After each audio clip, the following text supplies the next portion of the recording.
And welcome to a very special episode of Cinematic Epic, where we're going to be doing things a little different because this kind of the reunion of the season that we just all experienced. And on top of doing things a little differently today, we are going to be inviting a very special guest onto the show. Well, they are here technically in spirit every episode, but you never get to see their face, their shining soul, if you will. They are immune from death, which I guess is safe.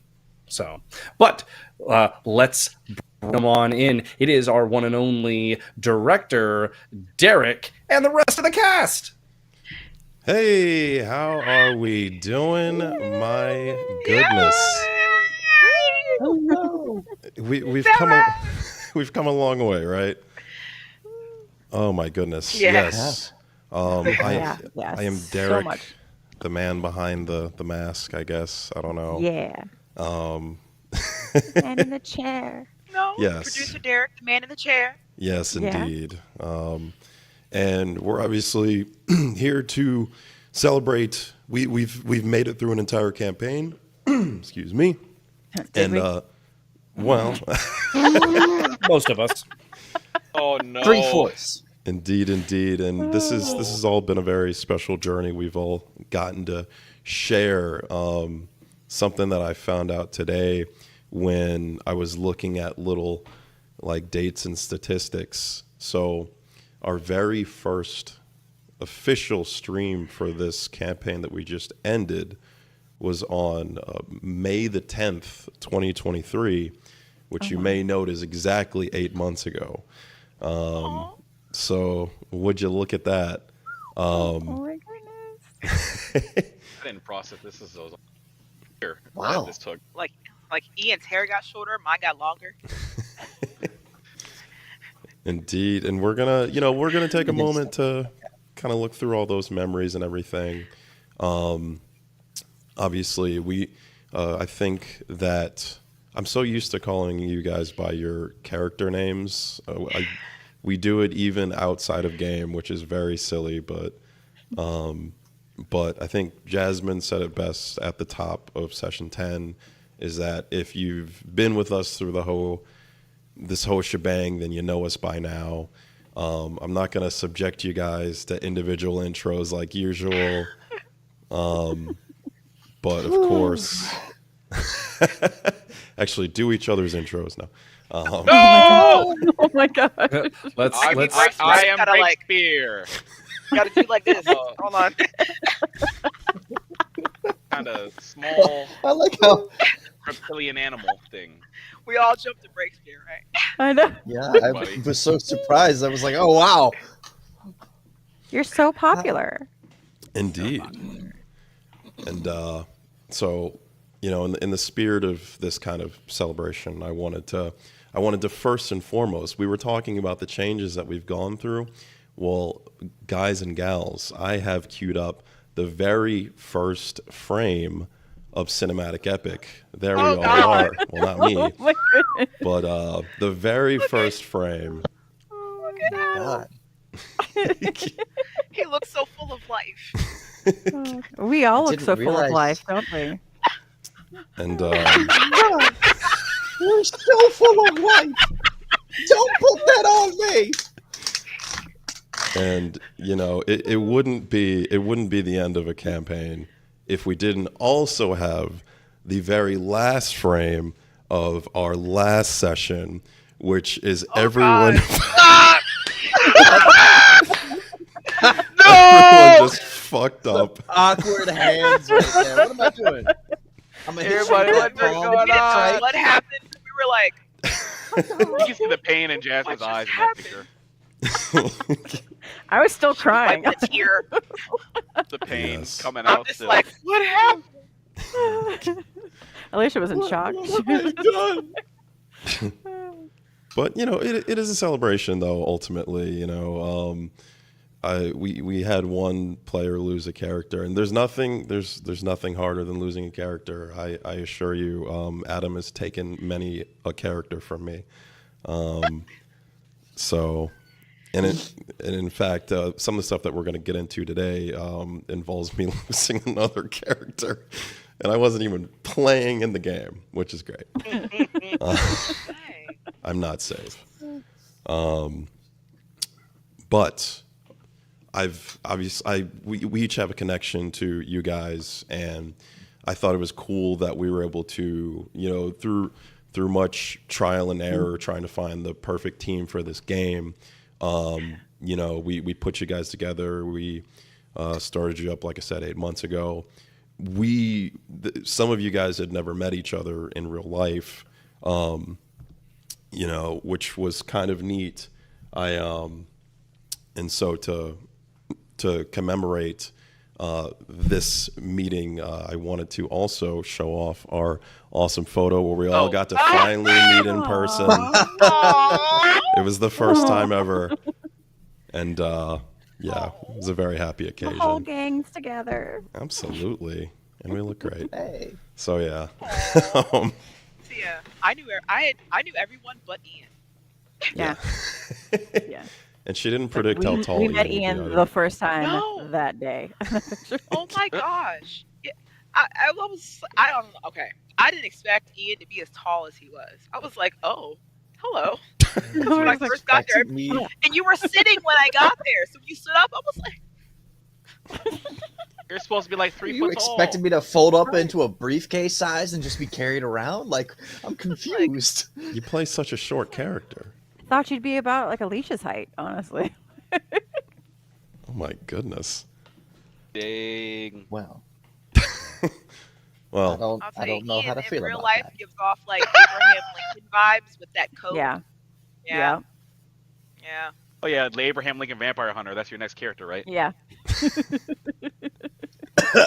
Nope. I'm pretty certain that's copyrighted. Probably. Well, we can name Well, it. you can change the name a little bit, like Labraham. like Abraham Lincoln. Werewolf Slayer. Now we're cooking, baby. ah, Yeah, I just don't like the spices.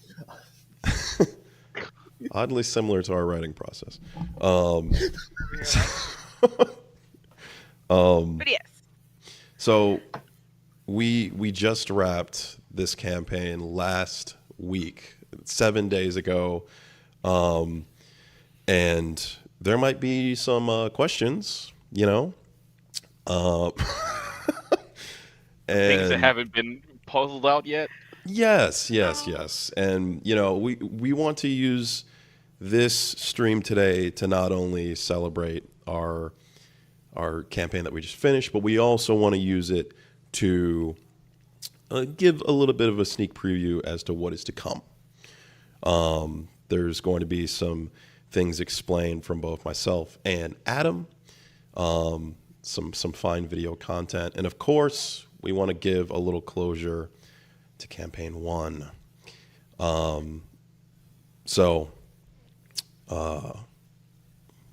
Let's see. I'm trying to figure out the best way I want to approach this, because I do have some fond memories clipped and everything like that, and I do have some endings as well. I think before we get into Adam's like, Bro, the hands like, You yeah. thought just because the I did campaign was not. over, you're safe? okay, but when you do that though, it reminds me of like Your the character meme with the dies raccoon in the going, epilogue. Good. How do you die in the epilogue? I've seen it happen. Oh my god. Jin- I've seen it happen Jin too was- now that you mention it. Jin was like, you know what? I'm just gonna try this broccoli. Oh. Who his would have first thought his vegetable, first taste and it of a just vegetable fucking just would wrecks be his him. last. That is accurate. assassinated by broccoli? His the body only was way not you made can to go. function on vegetables. We That- know this. So unhealthy. That was the funny thing about Hedera. Actually, I don't know if it was James or Ian that brought it up. He was like, the plant lady doesn't like vegetables. I was like, nah, she doesn't eat vegetables at all. I don't. That was a Yeah. major discrepancy in your character building. Everybody was like, what? I said, she doesn't like vegetables. She's gonna play I the sure don't. queen of chicken tenders next campaign. She's Actually, the chicken tendies. Yeah. Chicken tender loving mother. Oh, good lord. like- Who doesn't love Sorcerer chicken tenders? Sandra. Okay. Oh god. Just imagine the character's name now, Sorcerer Sandra, to try and cash out on a little Colonel Sanders. Oh my god. Now that's copyrighted. I'll never pick up the Colonel. Ah, definitely. Well, and Slate obviously, chicken. I think it's safe to say that Yeah, there warm was fried chicken. characters throughout this campaign transformed a little bit. As people, as decision makers. Hey, some things happen. But something else that transformed a few times?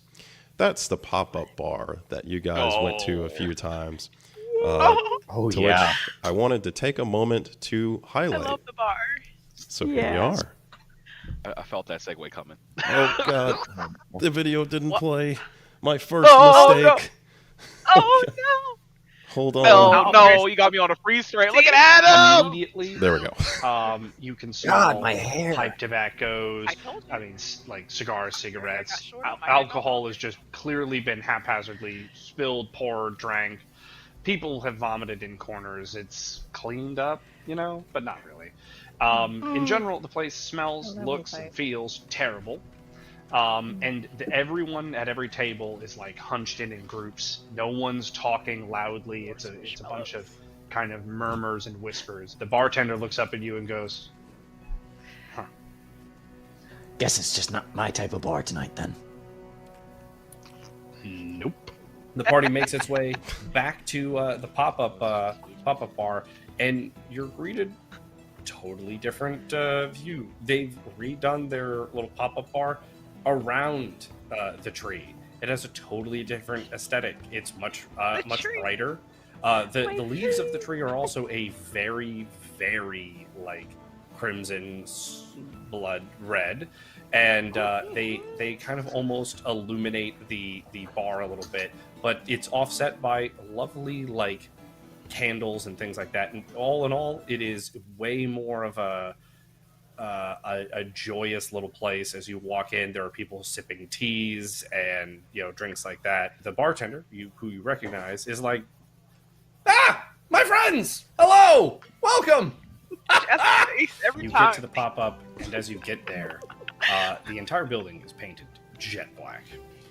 Oh, The windows are all they're not like boarded up, but they've got like cloth over the windows on the outside, and they're like secured so that like they don't flow and flutter. Like the windows are covered. This place changes every single time we come here. As you James, enter surprised. into it, Like, the inside is I'm watching the a progression of very your gothic squishmallows, Alicia. aesthetic. It's still raining blood from I'm the looking- tree.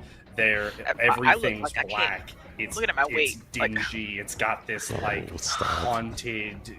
There's like bone chandeliers, and the tree like is how this was I breathing? just I really like this art, monstrous by the way. Yes, center it's platform. fantastic. that was Again, really it is cool. still just It's raining really blood. good. You can tell Yeah. it is playing That- host that- to that- almost that an AI for entirely ya. vampiric crowd. He's like, Oh, hey, yeah, My I friends. slaved over that AI. Hey. He said, you know And how the many prompts I had to bartender, put in to like, get that? raises Exactly. his hand. How we doing? Hello again. See, and then the bartender's Yes. a cool guy. He was The cool, many like, looks of the Right. pop-up bar. Well, he was on the drugs by that point, right? Oh, he was deep. Oh, deep he had in it. always been. No, that was the blood. Oh, right. Oh, yeah.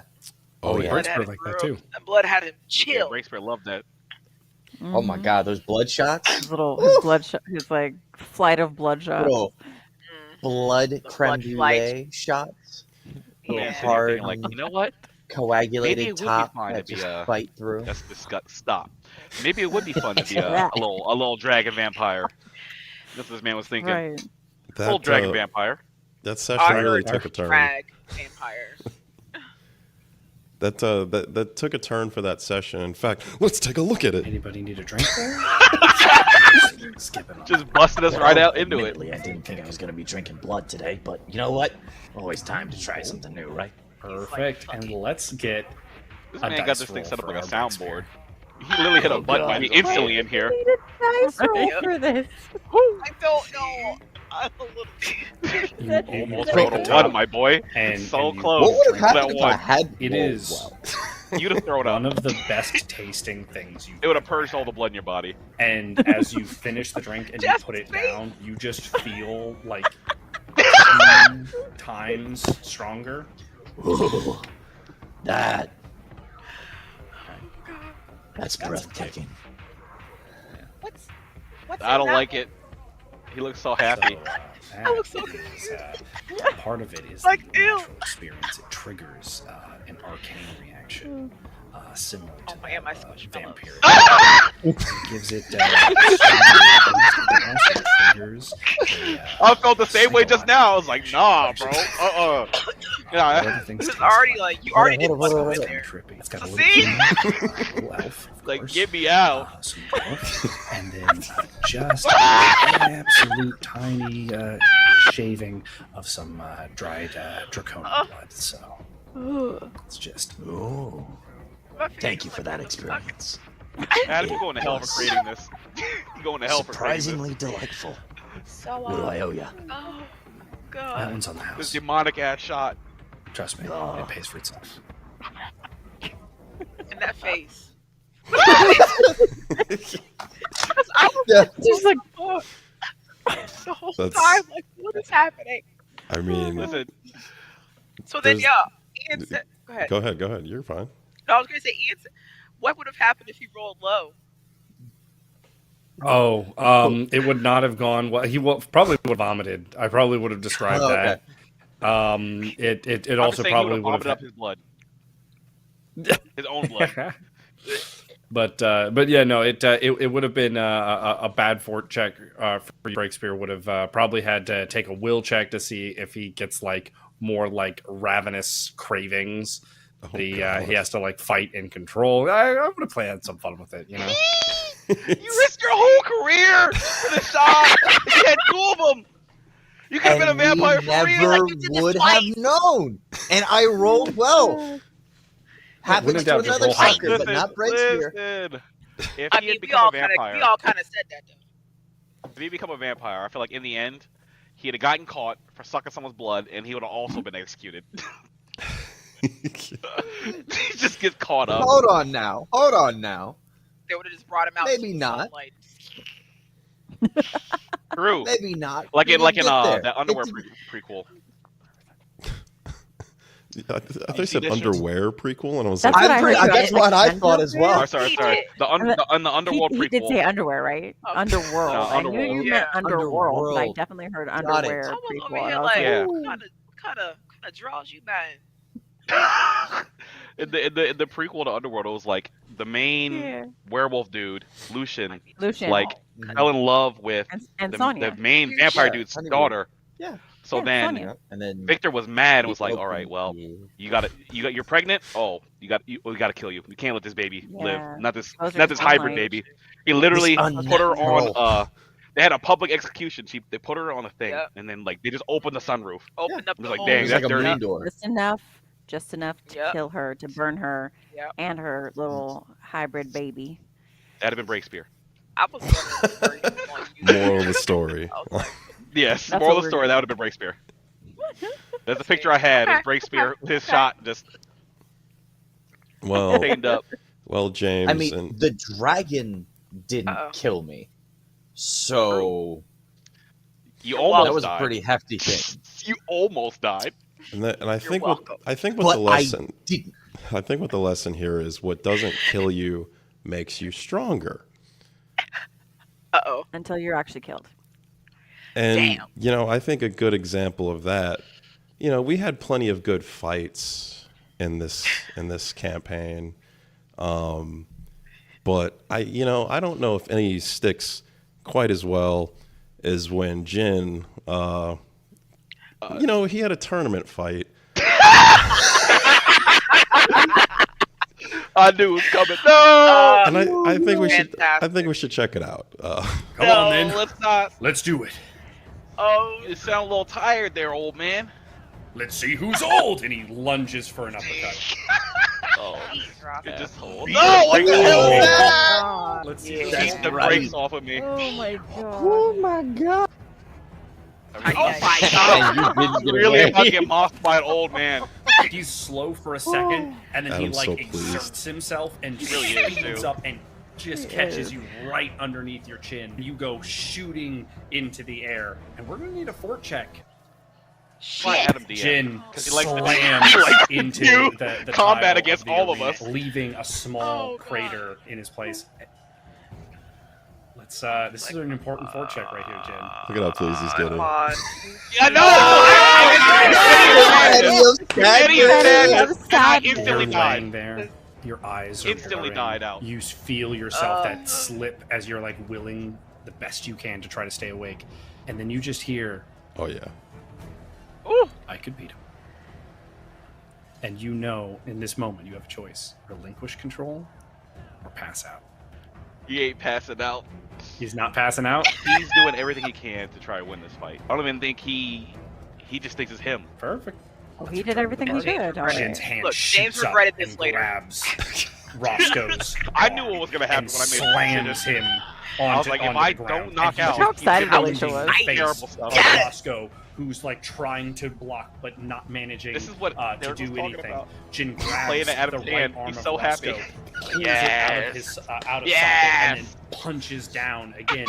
You clearly see Roscoe like open his mouth in what looks like This he's moment about right to here. heal.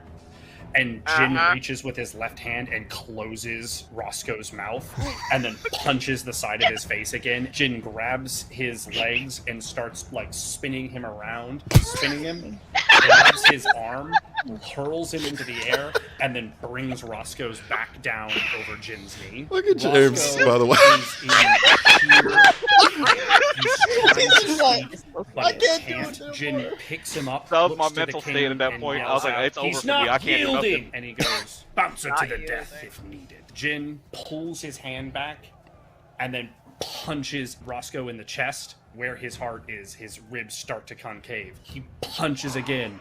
Roscoe is just sitting there, broken and defeated, but unable to speak. As Jin pulls his hand back again, and we need a dice from Jin. What are we I'm so witnessing? glad he had me roll this At dice. the I'm last so second, glad. He stops, dropping his opponent to the ground. Finally, Roscoe whimpers out, "I yield." And then Jin, you look Yep. down at your opponent. Jin is the winner. My hands. What's I it have on? throughout the course of this entire campaign, I cannot tell you how many times I've just had this flabbergasted look, just like what the fuck is going on? Yeah. And I'm not doing it the whole time. I'm not doing shit. Adam's just describing me whooping the dog shit out of him. No rolls happening. No rolls. Just straight Just narration. uncontested, just beat I'm down just- of. And I'm just like, Jin's like, why did I do this? Why? I'm telling you, Jin's inside like, no! So who was this like extra person inside you that it was just like me, What like Mr. alter Dr. Jekyll and ego Mr. you Hyde have thing? Like, rolling through Yeah. your head. I mean, we I never don't, really look, got I to don't explore want it. that. No, Adam, I don't need Yep. that. It's over. I need to Adam. Well, The session, Adam's the campaign only is one that over. really Who- knows. So who is Well, it? see, I can't reveal certain stories because, Jin didn't die. So Okay. the story can, continue. oh, stop. Jesus. Like, But don't worry, he'll take a break Damn. unless Adam Okay, sends okay, him in okay, after okay, us on some Violet. cops. But will we find out? I don't ever plan on a story not being explained. In fact, there is a storyline that we're going to talk about a little later where it wasn't unveiled in the campaign, and we'll talk through some of the plot points that were going to happen within it. yeah. Is it Yeah. the sketchy meat cart lady? Because I still want to know about that. Was it a lady or a man? I thought, Hey, the that car meat- I was thought a it was a man. gentleman. That meat I was don't delicious. All right, that's all that Sketchy matters. man. It was delicious. The meat Jen cart always had entity. the- It was a fair price. Jen always had Whatever the, it was, it meat mouth. wasn't a normal. Whatever that mystery meat was, It was it was okra. tender and it was Look, delicious. whatever that mystery meat was, Jin had it in his mouth. In his pockets, How else do you eat meat? I don't know. the pocket ribs, baby. Meat Master. Meat Master. and the Scapegoat. He knows his way around That's some they call. meat. Hey, that's what they call Jin back home, Master. the meat master. I bet. Master of all meat. Sure, they call it behind his back all the time. He's like Magneto, but with sausages. Master of meat and slave work. Slave Listen, work. them feet. You missed the best sidebar Oh my conversation. God. There. Oh You yeah, really did. We'll discuss that a little bit. Discuss that Okay. because I don't hear any of that, and neither Oh do my the viewers. God. Yeah, Adam Oh, misses every single sidebar conversation. No, wait, He's first busy. of all, you have to explain that first, the sidebar. Because Oh, whenever sure. Adam pulls someone aside for a sidebar, the rest of us, whether it be the three of us or that We go one in the time green the two room. of us, we're just, basically over by ourselves, just discussing things amongst ourselves. Sometimes Mhm. what's going on, other times just random ass shit. Sometimes it'd be like, I come in the Usually sidebar, just like, random. Adam just fucked me all the way up, y'all. Come on now. Adam just This did me so day, dirty. It was the last episode, and he was talking about how Master Darius came, and he said he realized when he was talking to him that he just didn't question anything. He just believed everything that came out this man's mouth. And he was like, I have to go back and do some training. I said, you mean back to the fields? Because we remember. In a preview. Yeah, I described his training that before. part of his that- training. Oh Yeah. my God. He used to go out there and have him do all kinds of stuff, you know. You got to go fetch stuff. You got to go. Helping him make the farm ready. So, you know, you got to go out and you got to plow the field, but you're doing it. You don't got tools. You got to do it by hand. But then once your hands get strong, you got to use your feet. You know what I'm saying? To get your feet strong. So he's out here breaking the dirt and the rocks up with his feet and stuff With his to slave make the feet. little. So they talk about how he got these Be strong like ass feet. Earthbender. And I'm talking about, you ever, hey, look, and I'm just Jen. I'm like, you ever see this? And I, as Jen, just pick a brick up with his toes. Like, you see this dexterity right here? I can't do this. And then he just like, and I was like, and then I crumble it up with my toes. Can you do this? My guy's salt baying it. You see this Salt kind of baying a dexterity? brick With with his his And I'm toes. holding it up, and I put my other foot up. I point at it. You see that dexterity right there? Can you do that? Oh, God. Mess But with those meanwhile, I don't even know Bless what's you. happening in the sidebar to It was Breakspear. hilarious. Right. Oh, All this yeah. time, I think it was- Breakspear's just it was sitting there that like long making a ass deal with sidebar. Okram and whatnot, Yeah. and we're all here talking about like Yeah, He crushing did let's that. hear buttons. about- You can't tell me you ain't do some dealing because we ain't gonna believe you. And He did some Orlando wheeling called and you out. dealing. She This was man like, done. you're lying, sir, and I know you're lying. And you were like, This man done left with the enemy. So it's one of two things: either he lied to us, or he's lying to him. Well, that's fair. Those are variables for sure, or possibilities, I guess. oh, Hmm. sorry. Okay. You said that you were gonna show us that final picture of the bar that we never got to use. What happened? That's right. That is right. I meant to upload that. To the final form. Yes, indeed. Yeah. I can. I want That's to see what it that's looks like. nearby. All right. Well, if you guys are curious. definitely patient, then I'll get it uploaded. Adam, do you remember the circumstances behind what happened at the pop-up bar to change it from the vampire bar into something else? Yes, it was the Ricard, and you put all the anti-magic runes inside the bar, and it broke all of the undead fixtures, and it broke the oven and all that. That's right. That's right. He just blew up his whole spot. Yep. Because that was where we got kidnapped. That was Remember where when we went y'all- to go make Orlando. y'all got All of us. kidnapped. all of No. us. I wasn't there. I didn't go with No. y'all to that bar. No, when all that happened, when we all got kidnapped by Ricard. I was What do you separate. mean? I thought it was- No, Yeah, that's right. Everyone got It was kidnapped just- differently. Dara Everyone- and yeah. I thought that was Yeah, but we Orlando. all ended up in Yeah. the same room. It was You the too. two of you who went to the bar. Breakspear was off getting the mail and I was got meditating. jumped while getting the mail. Yes. And Jin was meditating. Yeah, he went and got y'all first because he came up to me, and I was like, all right, well, I was thinking, I was like, do I fight him or do I give up? Because he's saying he'll kill him if I don't give myself up. I was like, that's just stupid. I'm not gonna do that. So I was like, all right, well, I gotta fight him. So I took my stance, and he just flings something at me. It cuts me, and I look, and I just see Orlando's knife fly by. I'm like, you son of a gun! Just start laughing and shit. It's some bull crap. Some bull crap. Just immediately get beat up. wasn't my fault. I think of everyone in the party, I think I'm the one that's been dosed with that the most. I think you're the only one that's been dosed with I that. mean, I never have. What you mean? You're the I've only never, one. I never got it either. It was literally just you. It was. And it was yeah. never me. I just want you to remember that. Yeah, it was always like somebody else who would like happen to get your never weapon me. and like. Yeah, Breakspear. Oh, The yeah, the yeah, setup that is- for and the this claws. Shush.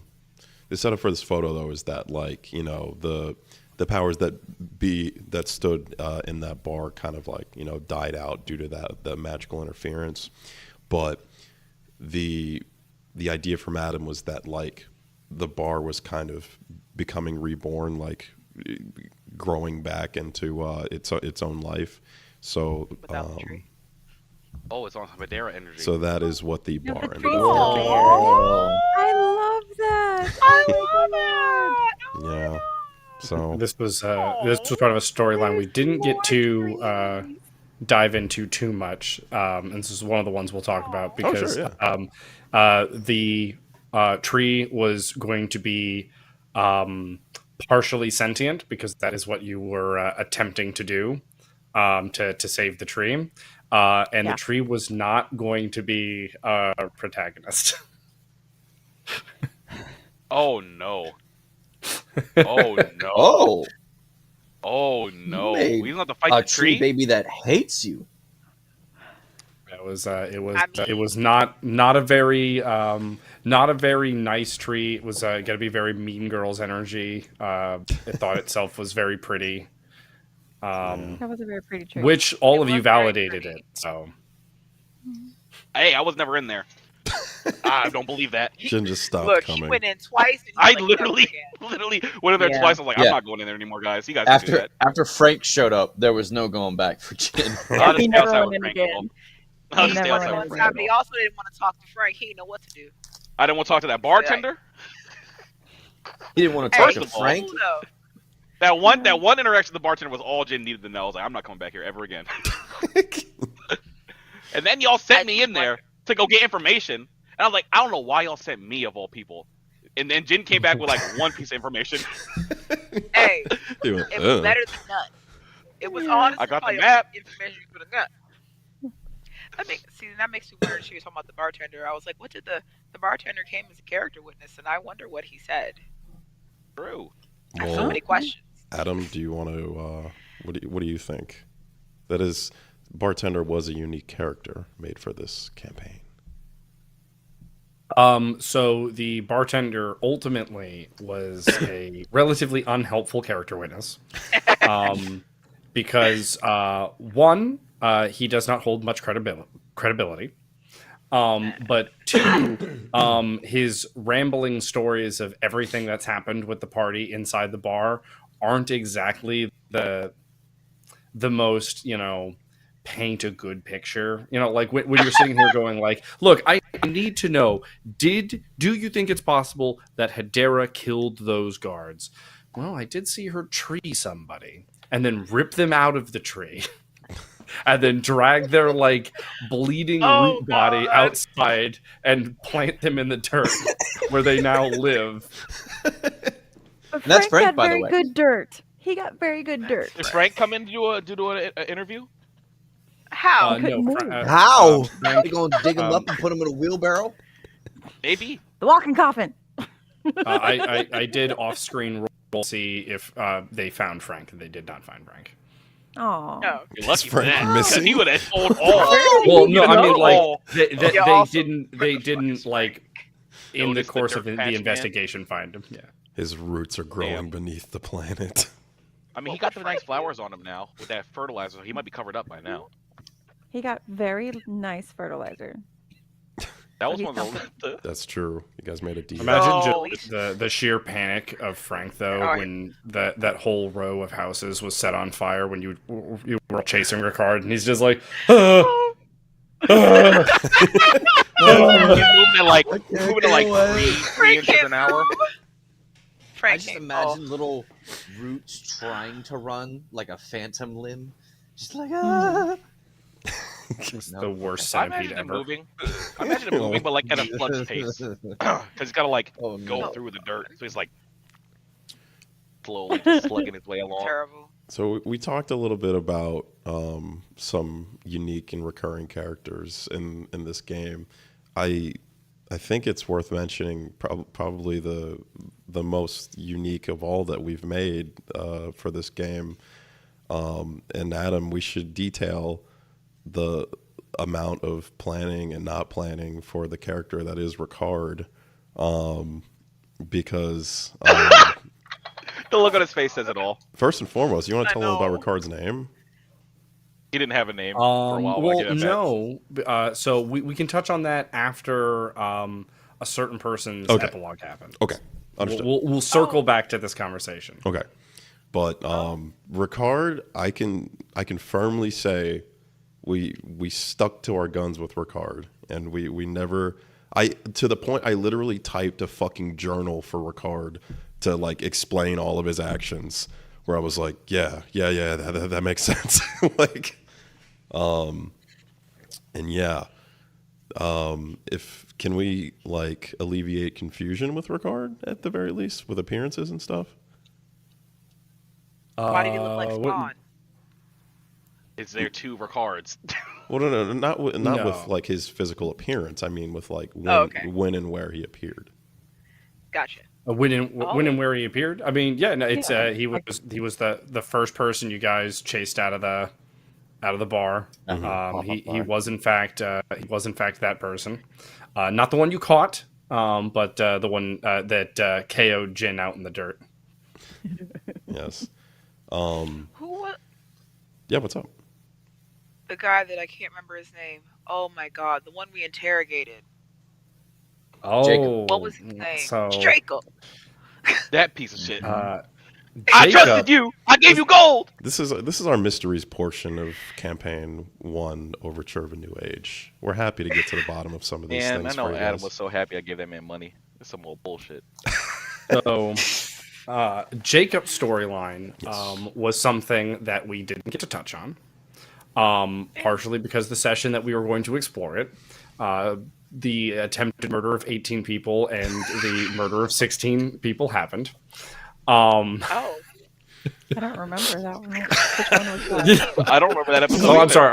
I'm sorry. The rampant self-defense. I don't know what you're talking about. I didn't do anything. Self-defense in the third degree. Yeah, I believe that Orlando's name was cleared in a court of law. Orlando's like, legally, I'm Okay. innocent. Legally, I'm innocent. Legally, I was under duress. Okay. But Yes. and this was something actually myself and Derrick talked about is like, would we keep this character a mystery? Would we reveal it later, potentially in season 2? And the thing I didn't like about revealing it in season 2 is it would be a reveal for the players, because your characters wouldn't have a connection to what's going on. So while you 4 may go, oh, what? Your characters will be like, okay. Indifferent. Anyway, I don't know. you If I'm were saying? Orlando, I'm gonna be like, this motherfucker here. Oh, that sucks. so- Anyways, Jacob I have a question for you. is actually the centerpiece of the Church of Wanting. Wow. So that is who Jacob was and is. We'll touch on a little bit more of this after one of the epilogues that play, but he does have a title that he goes by that is a little bit more into that story that we were going to be going into. Yes. Yes. Oh. I was gonna say, does that mean that I'm not gonna like? Because there was just the one contract that was kind of brought to me throughout the course of the story, but I signed like 3. Does that mean that I'm like never 4. gonna hear about these other 2? No, it was 3. So some of the contracts will basically have voided, but one of them has continued, and that's something that will play out here. And actually, kind of a sub part of the contract, if you will play out in an epilogue coming up. Hey. I just got one more question. Bob. Yeah, please. You It's the said mysteries that more portion. was going to come out about his story in that episode. I'm curious as to like what would have had to have taken place for that to have happened. So, the original script for that session was that you would run into the sergeant. The sergeant would be like, "Hey, come down into the sewers. Don't worry, I have a place that you could go. You can meet up with the others. While traveling down this, you were going to feel like you were going to be like get a little lost, and you were going to be driven by this feeling of wanting to go in a direction. And then you were going to come up into this large room that all of a sudden the sewers slip away, and you're in this kind of almost mosaic like almost this underground city. In this underground city, you would see all of these hooded figures standing around one individual sitting on the steps. He would look up and he would go, "Huh, Hedera." And you would be staring at Gabriel. This would lead into a whole dialogue with this character. As you approached and entered the room, you would realize that all of the people around are in fact mannequins, and none of the hooded figures are people at all. Gabriel would take his leave, and you would be introduced to Jake under his new title, which again I will let be revealed in an epilogue coming up. Yeah. And that is kind of where that whole session was originally. And then somewhere after that, they come and find me in Breakspear in a hole, looking all sad. In the safe house. Sit bad. Being safe house up. The face once more. Bolt in the chested. So was that like my Gabriel, like in the forest Gabriel, or was that the? I think if you ever see Gabriel and he's not in the forest, it is not him. I don't think Gabriel would have disobeyed you. Honestly, I do not think Gabriel would disobey Hedera. Yeah, I love that. Especially when you talked to him and he was like, "I've been here the whole time." Like when he lied to Hedera, he is kind of a. He wouldn't be able to. I'd be able to tell if he was lying. He's a dirty thief, but he's he's an honest thief. He's not a liar. Yeah, he's not a liar. He's an honest. If you ask him, he'll be like, "Yeah, I took it." Yeah. He's like, "Oh, I didn't know how this happened." Is he really a thief? I feel like it's disease. It's fine. It kind of is, yeah. Right. It's. He seems like he's like he's a bit like it's a compulsion rather than like an actual planned out compulsive thing. thief. He's It just was like, always written as like I want that. Didn't mean to steal this. Sorry. Yeah, it's just things kind of like he happens to just grab things and not realize that he's It grabbing just them. happens to end up in my bag somehow, man. I don't know. Yeah. he's got the soul of a magpie. He's just like, this is you weren't using it. I wanted to see if I could make use of it. He I'm just sorry. had it on this pedestal over here. No one was using it, so I thought I could take it. Yeah. It's pretty. It was originally written as like a fey curse that was put on him or something that like he can't help but steal, and like it was in his original writing like he was raised by the fey, so they were just fucking with him, and it just that explains so much. That explains so much about this man. No. Yeah. He was getting tormented. Yeah, but he was always like a Mowgli jungle boy that it just like always existed and jumped through trees and shit. I gotta say though, that is a great concept. I'm just imagining like he's scared of a mundane object like bread, because like every time they gave him bread, it was always some other bullshit or something. Like just always fucking with him. Yeah, and he's very embarrassed that he steals so much. He doesn't want to be this way, but that's just what he does. See, I see you can't help but feel bad for Character. I know. Poor Gabriel. Yeah. And then he killed you. That wasn't my Gabriel. That wasn't my Gabriel. Maybe that one was the one that was raised by fairies. Oh God, anything could happen. Dun, dun, dun. Although Adam's face, he's just like, I will be There's clear. two of them, in and one of them saying got kidnapped. If we ever reuse any characters for this game that we've used in the past, because boy, I've used a lot of my old characters, much to Adam's chagrin. Because about 90% of them are black men. There's only a couple with voices that are but Adam doing those probably voices not good for were you. just fantastic. Adam It's only a doing couple voices, that you I probably swear, it's shouldn't like do. The highlight. Like you probably shouldn't play that one dude that Derrick made that was a thief. That probably is not a good idea. That's probably not a good idea. I gotta say. I do love that character. The one He's that a looks good like guy. Sam Jackson. I just gotta walk up to the line, take one step back. Fantastic. But you know, for people that are going to be playing new characters coming up in the new campaign, obviously character building is going to be something that's fresh in your minds. So you know, obviously myself and Adam are always happy to give suggestions, help you brainstorm. The changes coming to the system mechanics, which Adam is going to discuss after we get a little closure on campaign 1 and rally forth. Yeah.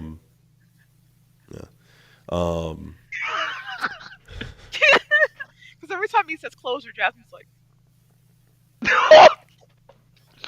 Just a little bit of that, like, A little excuse pain, me? a little knife, a little stab. Oh no. That Shrink. little knife twist is not I feel necessary, like it's only sir. a stab when Adam does it. He was like, oh, you know, not everyone survived.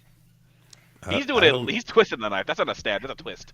If I've learned anything from like reviewing all this footage, boy, I mean I've played so many games with Adam. My first character was a half-orc dummy that was just manipulated for like an entire year's worth of campaign. He loves to twist the knife. I'll tell you. Like oh my goodness, and this has nothing to do with the game that we just played. And I promise I'll get back on task here. But we did an epilogue, like one-shot session where we went back to my like hometown, and it had all just gone to shit, and all of my people were like revolting and taking over our castle and stuff. And then I found out that like my wife has a kid with someone else, and I was like, what the fuck? Came home to some straight bullshit. He came home. He left the leader of his people and came back cucked and out of a house. And then, like, and Left the leader of his people. Came back cucked and out of a house. I remember there being a point where I had the thought like, all right, that's a little much. Like, And then My whole people just fucked. don't forget God. that the daughter in which the entire first narrative was based for him yes. comes to this climactic like ending where she's willing to make a devil contract that he was never willing to do. And so I believe you chopped her hands off, or Yeah. you did something to her to stop couldn't do her it? from signing like the deal. And so it was lost his kingdom, lost his wife, had to brutalize the daughter that he just spent an entire campaign trying to save. They flee the kingdom. They oh my accomplish God. nothing.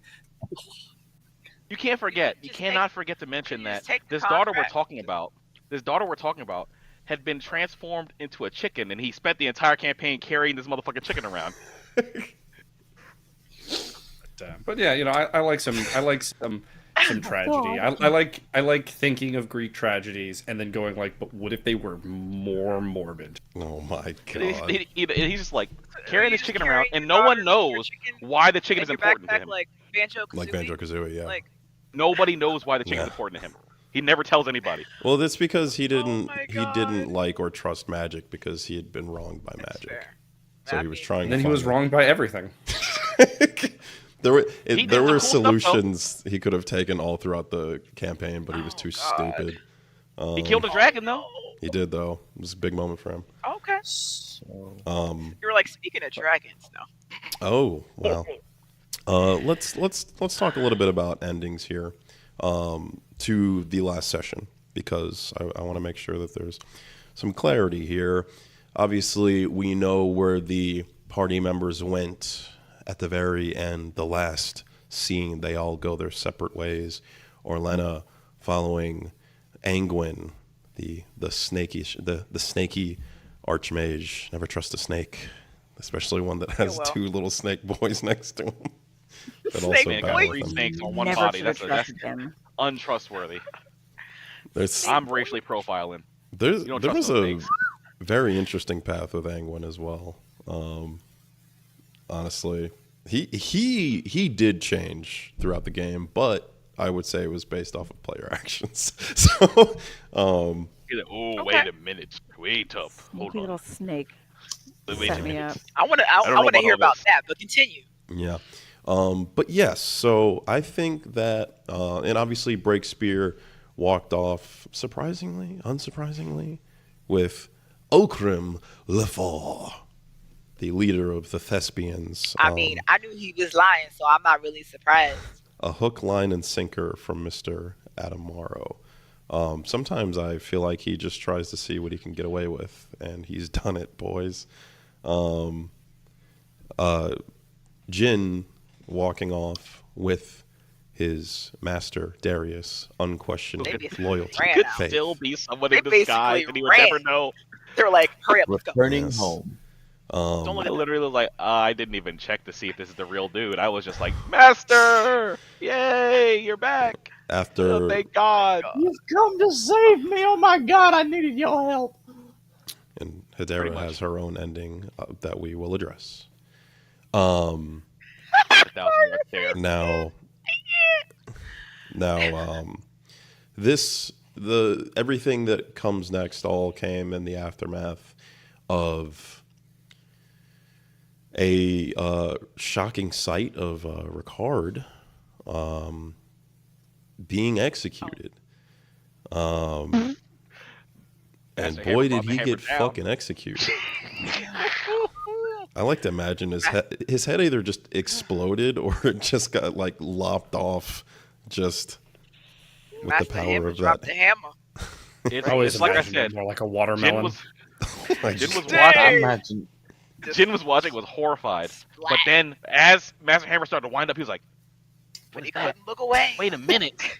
What the hell is he doing?" He's literally just taking notes. He flicked his Couldn't lips. look He away. flicked his wrist to the right. What does that mean? How did he? What? I think one of my favorite moments was just everyone's face when they saw the plus 14 and all the twos. I knew you were waiting for that shit too. Yo, He knew when he made that. He's like, I can't wait to see them react to all these fucking bonuses he's about to get. and I'm over That's here my master right there. I'm over here rolling the dice like just adding all the dice. throwing it out, 1, 2, 3, 4, 5, throwing 6, it out 7. at the time like Seven. Yeah. But yes, so there were some decisions that needed to be made. Master Darius ended up addressing Jin, and basically let him know like, hey, here's the deal. I'm gonna need you to not let this represent you, lest you have your fucking head watermeloned as well. Literally said, look, if you stay here and you I get will caught, do it again. we don't know you. We don't know Yeah. you, my boy. Yeah. We don't know you. Yeah. But yeah. yeah, 'cause he kind of told us a little. Only what we gathered from it was basically Master Darius said, "So yeah, Ricard was actually here for what he said he was here for, but he got caught, so we don't know him no more." Essentially. He didn't It's like, outright confirm it, but he definitely said some shit like that. Like, because when he told me, he was like, if you gotta remove yourself from this situation, from these people, really. He said, wait, move away from them, because if you get caught up, it's done for you. And I was like, we're gonna have to, cut ties with you. And I was like you did with Ricard? And he's like, yes. I was like, oh damn. Don't fucking watermelon me. No, master, no. He's like, bet. He's like, I understand All right. the assignment. Heard. I will do it. You didn't have to tell me nothing else, master. I got you. I don't know these motherfuckers. He's walking around like Stevie I met Wonder. these guys less than a month ago. I don't know them. I don't like them. I'm not their friend. I'm just their associate. Jin's like, I We haven't fought- killed one person. On Oh. purpose. These motherfuckers have been I killed one. Okay. Actually, Roll that man's arm like a roll up. Oh yeah, you did. You killed one, Like but you a definitely roll-up. destroyed the soul of another. Yes. Almost Yes. killed Breakspear. It might Low-key. as well have died because he is never coming back. He Right. will never be the same. Breakspear almost got watermelon. Yeah. So. Yeah. So yeah. I look. Okay. Oh, sorry. Yeah. Oh no, because you were saying something and I feel like I interrupted. My bad. Oh, it's totally fine. So that ended up sealing Jin's fate. The diplomacy between the Hermit's Hollow as well as Amber Vale, a strong alliance that they're looking to keep as They both exist within the same continent, just on opposite sides. And So- Master Like, was see like, what look, I say? Politics. I was right. we need this diplomatic relationship more than I need to back you up in this murder case, my boy. Yeah, basically. Yeah. He's like, You weren't on trial are for not- murder, though. You are not more important than the whole of Hermitalo, so you either die here or Sorry. come back to Hermitalo. indeed. I almost feel like it's a thing of where I feel like Master Darius probably knew what Jin was thinking, because before he talked to Jin, I was like, okay, these are my friends.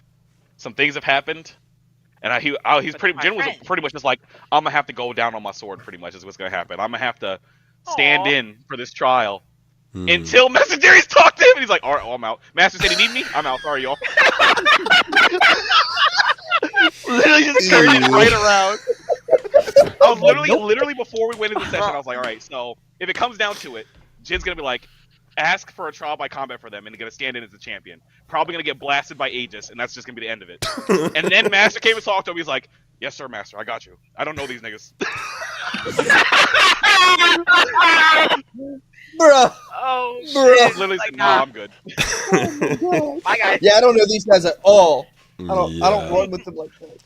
That's and you know, hey, to his credit, Jin did not we joke, but he was very iffy about abandoning his friends.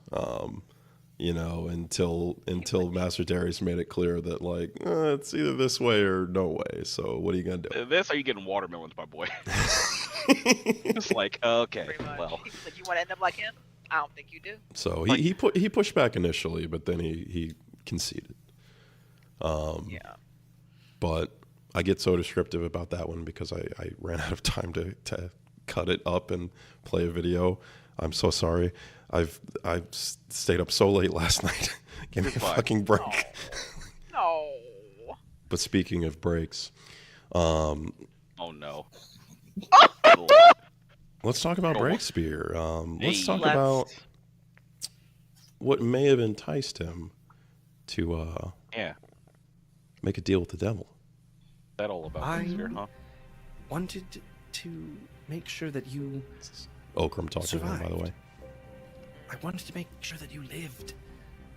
You have to understand. There's going to be an opening in the Oh, lying Thespians. ass bitch. It's gonna be something. You could be something. We could be something. Imagine Breakspear. Imagine the elevation of the Tranquilin people with a champion. Have you heard the word from places like Talon after your arena bout? No. They had to ban it. They've made it so you're not allowed to watch it because of the inspiration that you were to an people. And what are you to deny people hope? What are you to deny people their fighting will? Let me ask a question. What assurances would either one of us have if we said, sure, Okram, let's work together? I'm going to make sure that Violet drops these charges against you. Against you both. Jin's like, The only thing I'm gonna suggest is that you distance yourself from those two others. Because hate me all you want. I didn't murder 16 people. Did he did. That was one more little thing, real quick. And he steps specifically into Breakspear's side, and the wall comes up. He turns to you, and he goes, that's fine. We were like, what the One- fuck? Mm-hmm. "Last Like, how did you? Why did you attack him? little thing I can say, maybe to pique your interest, as I've heard rumblings and whispers that you're interested in knowing your draconic lineage. I have a touch of it myself, actually. And No, daddy. Really? it looks My brother's cousin's little uncle's something. second nephew. like this. Second cousin twice removed. Right. Get Like I rid said, of this man. We're gonna work things all out. With Get Violet. rid of him. And if you're It's an illusion. interested, all you need to do is come and talk to me. Cousin. I don't trust it. And come he did. When did he rip his throat listen, out? Right now. Like he tried to kill him. What happened with that? Listen. I don't think he actually tried to do that either. I think that was all a show. All I Would want you to like say. to enlighten the people, Breakspear? So This man's evil. He's evil. Evil. Breakspear did end up taking the deal with Oakland. If that I wasn't bet he apparent did. by him walking across. But you know what? The biggest deal is that he could go home. He could not go home under his current circumstances. Breakspear was outcast. He outcast himself from his own people in hopes to protect them. And this was the only opportunity he would have to go home and see his own people. So he jumped on that chance. He hated it, but he knew it was going to be the best chance he got to change things in Talmarin and get to go home. Well, there you have it.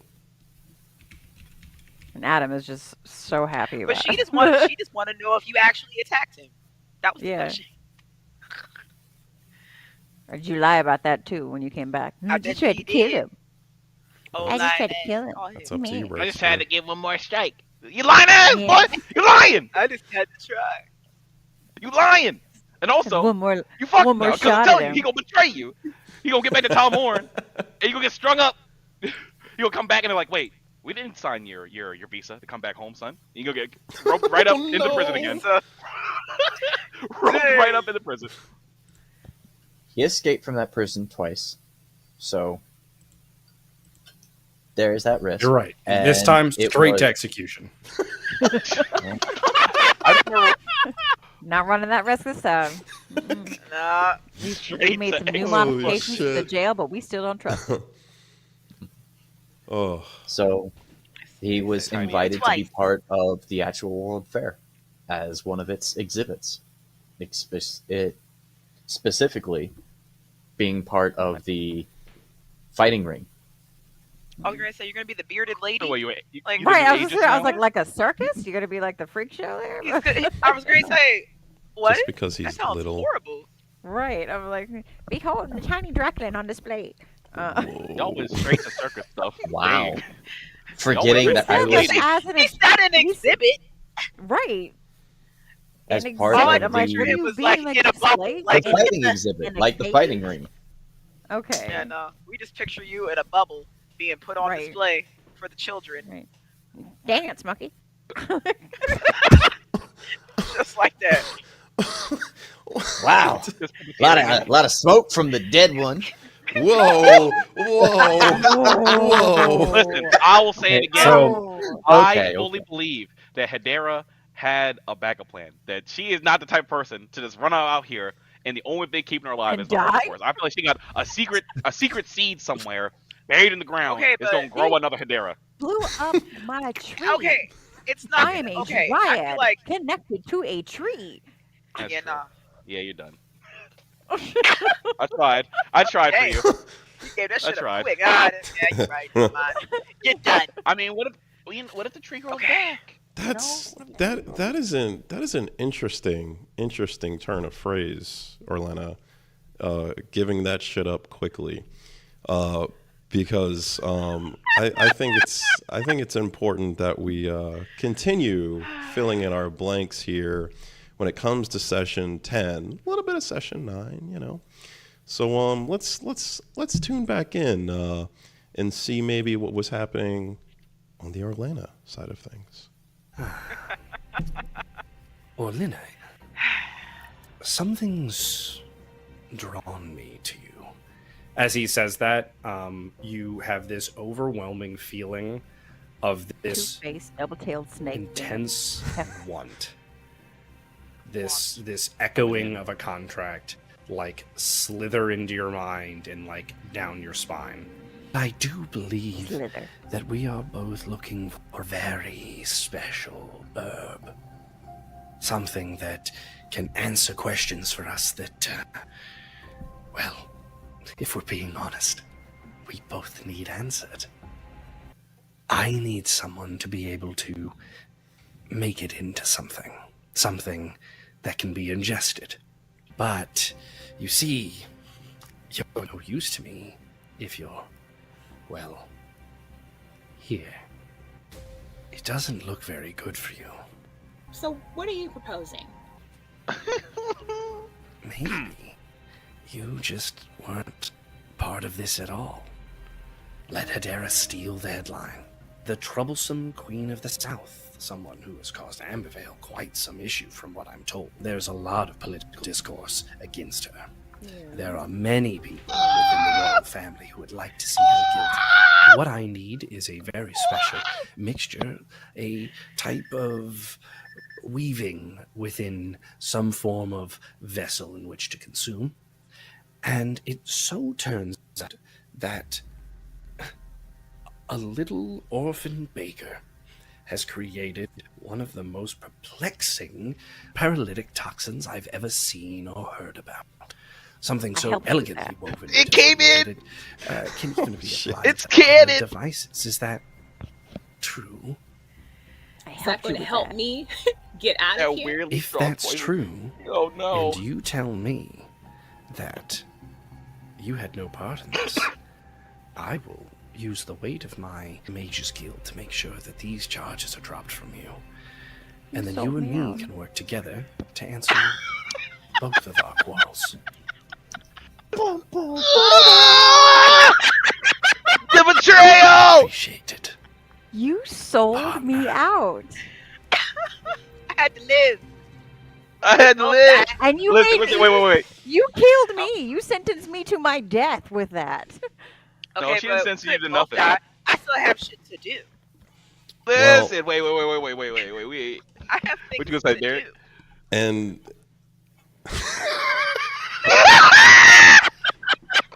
Can you tell they haven't talked about it yet? Can you tell they haven't talked about this yet? here's I the, told her what happened in the sidebar. I just conveniently left that part out. Left out the part I that told you her sold me everything out else. and sentenced me to my death that way. That's just like when I came in the sidebar and y'all asked me what happened. I conveniently left out that my master said to abandon y'all. He said, leave these people alone. technically you're still in character saying that, you know, that works. But you know, I have to say that a plan is only as effective as its execution. Oh Funny choice no. of words. So there Oh, is a no. there is a part two. Oh, no. Little bit of time has passed as you guys were waiting in your cells. You each got visitors coming back to Except for me. check in on you. And Good over there. I was gonna say, buddy. You all right? You had to lose the hat. My head getting too hot. Okay, Too okay. hot in the house. He Had to over take it here off. sweating. He's nervous. Oh So no. someone else that was a little nervous was Orlena. When she was trying to make a tough decision. Here she is meeting with Angwin once more.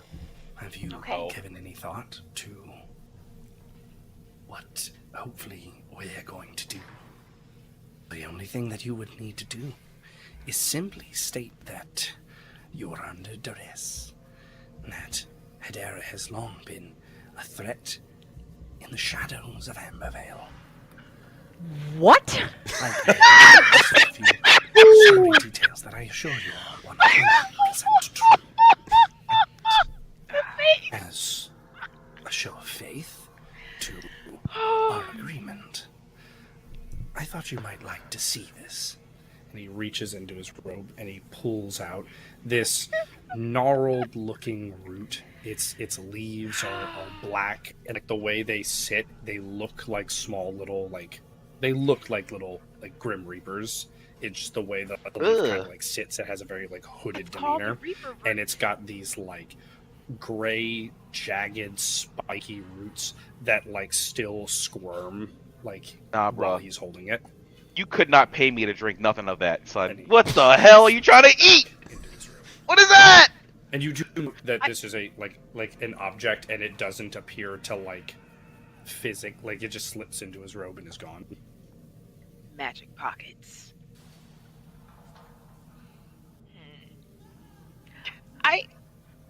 I thought you said that it was brought into town for someone. How did you get it?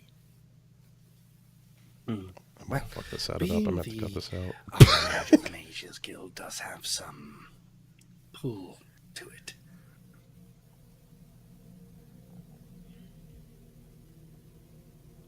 Okay. So much debate. So much thinking. Debate.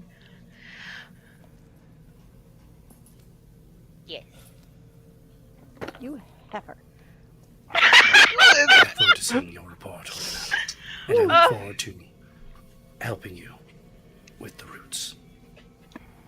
So, what is your final stats going into? There's more. I wanted to talk to you, but alone because I'm afraid. Not afraid of the trial. I'm afraid of Hedera. This is insane. This is insane. Could you explain that? The whole reason I'm here is because she was so adamant about getting to the forest. She wanted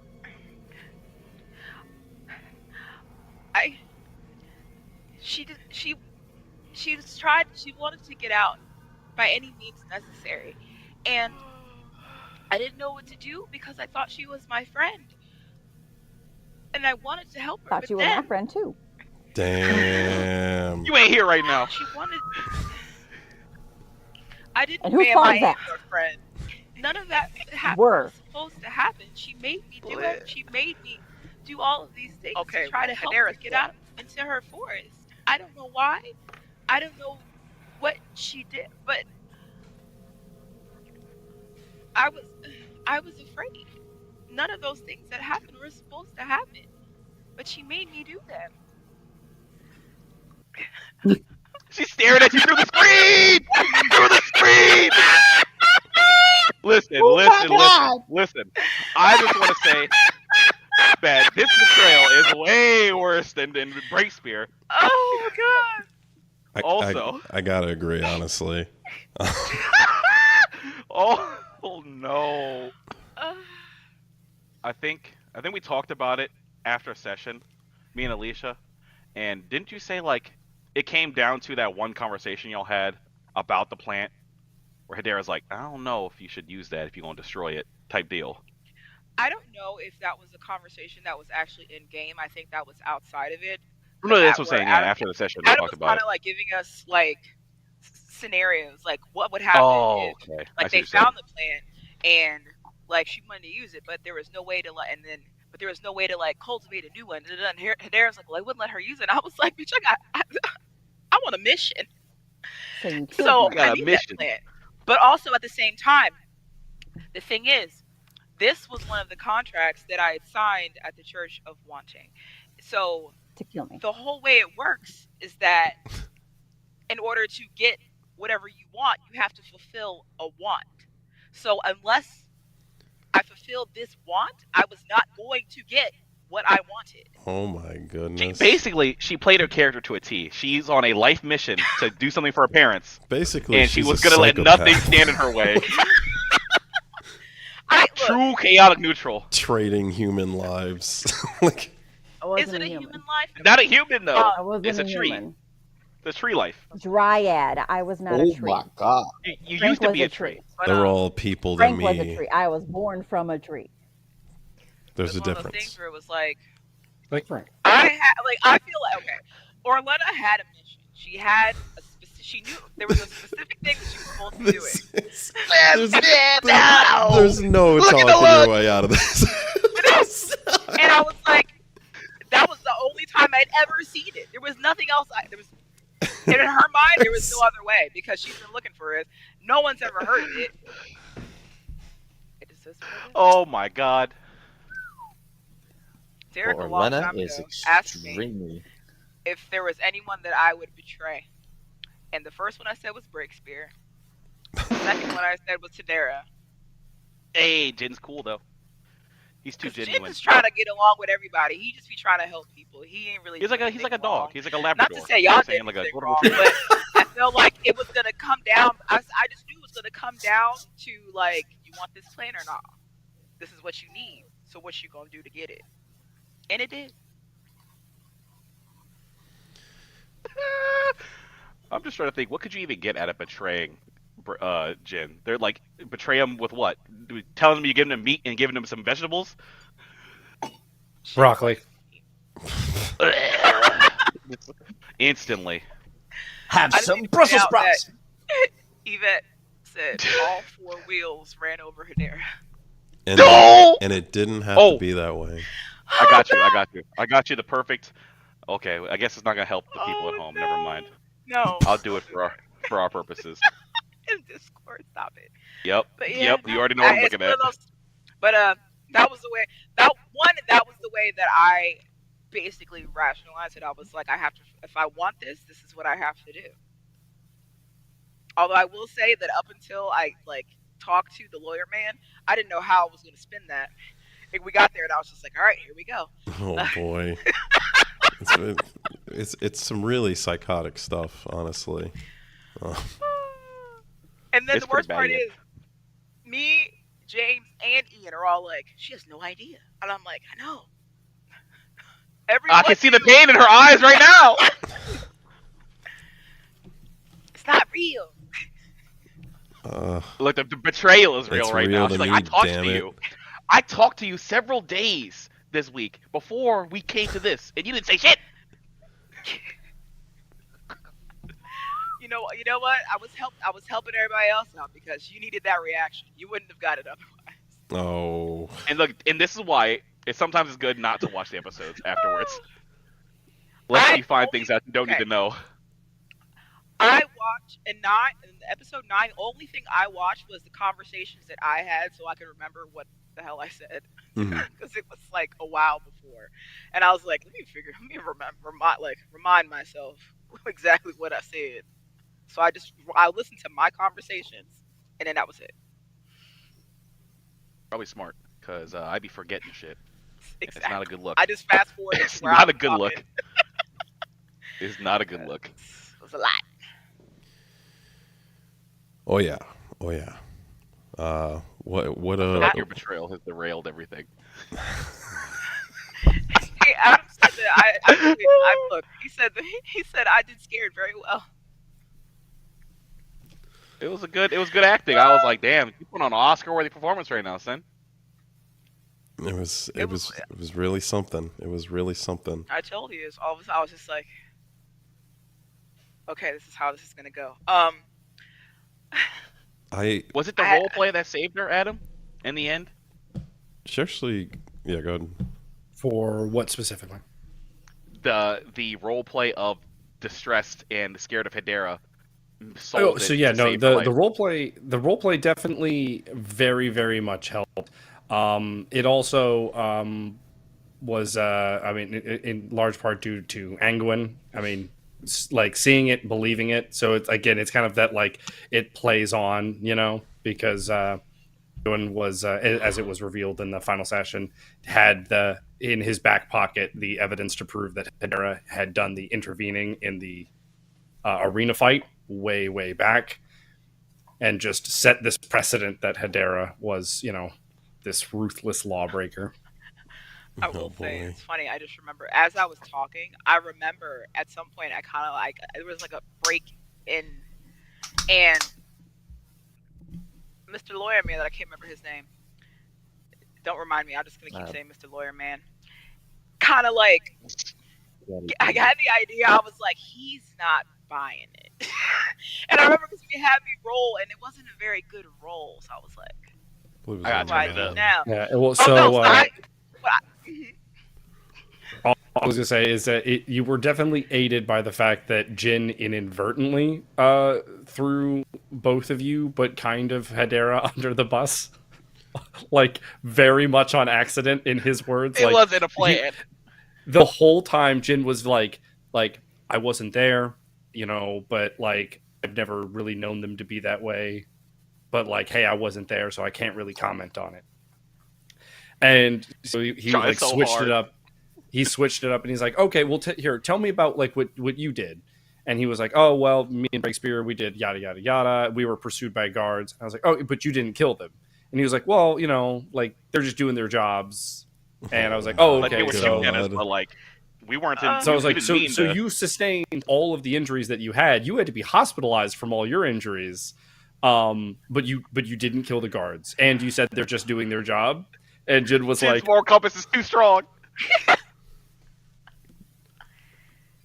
Oh, and no. then I hit him with the. So Jin, let me just ask you this: if you were there, would you have killed those men? Jin doesn't know how to plead the fifth. Doesn't know And how. I believe it. He didn't know it was an option. I believe it was Jin that I hit with the. Do you know where I was yesterday, Jin? It was.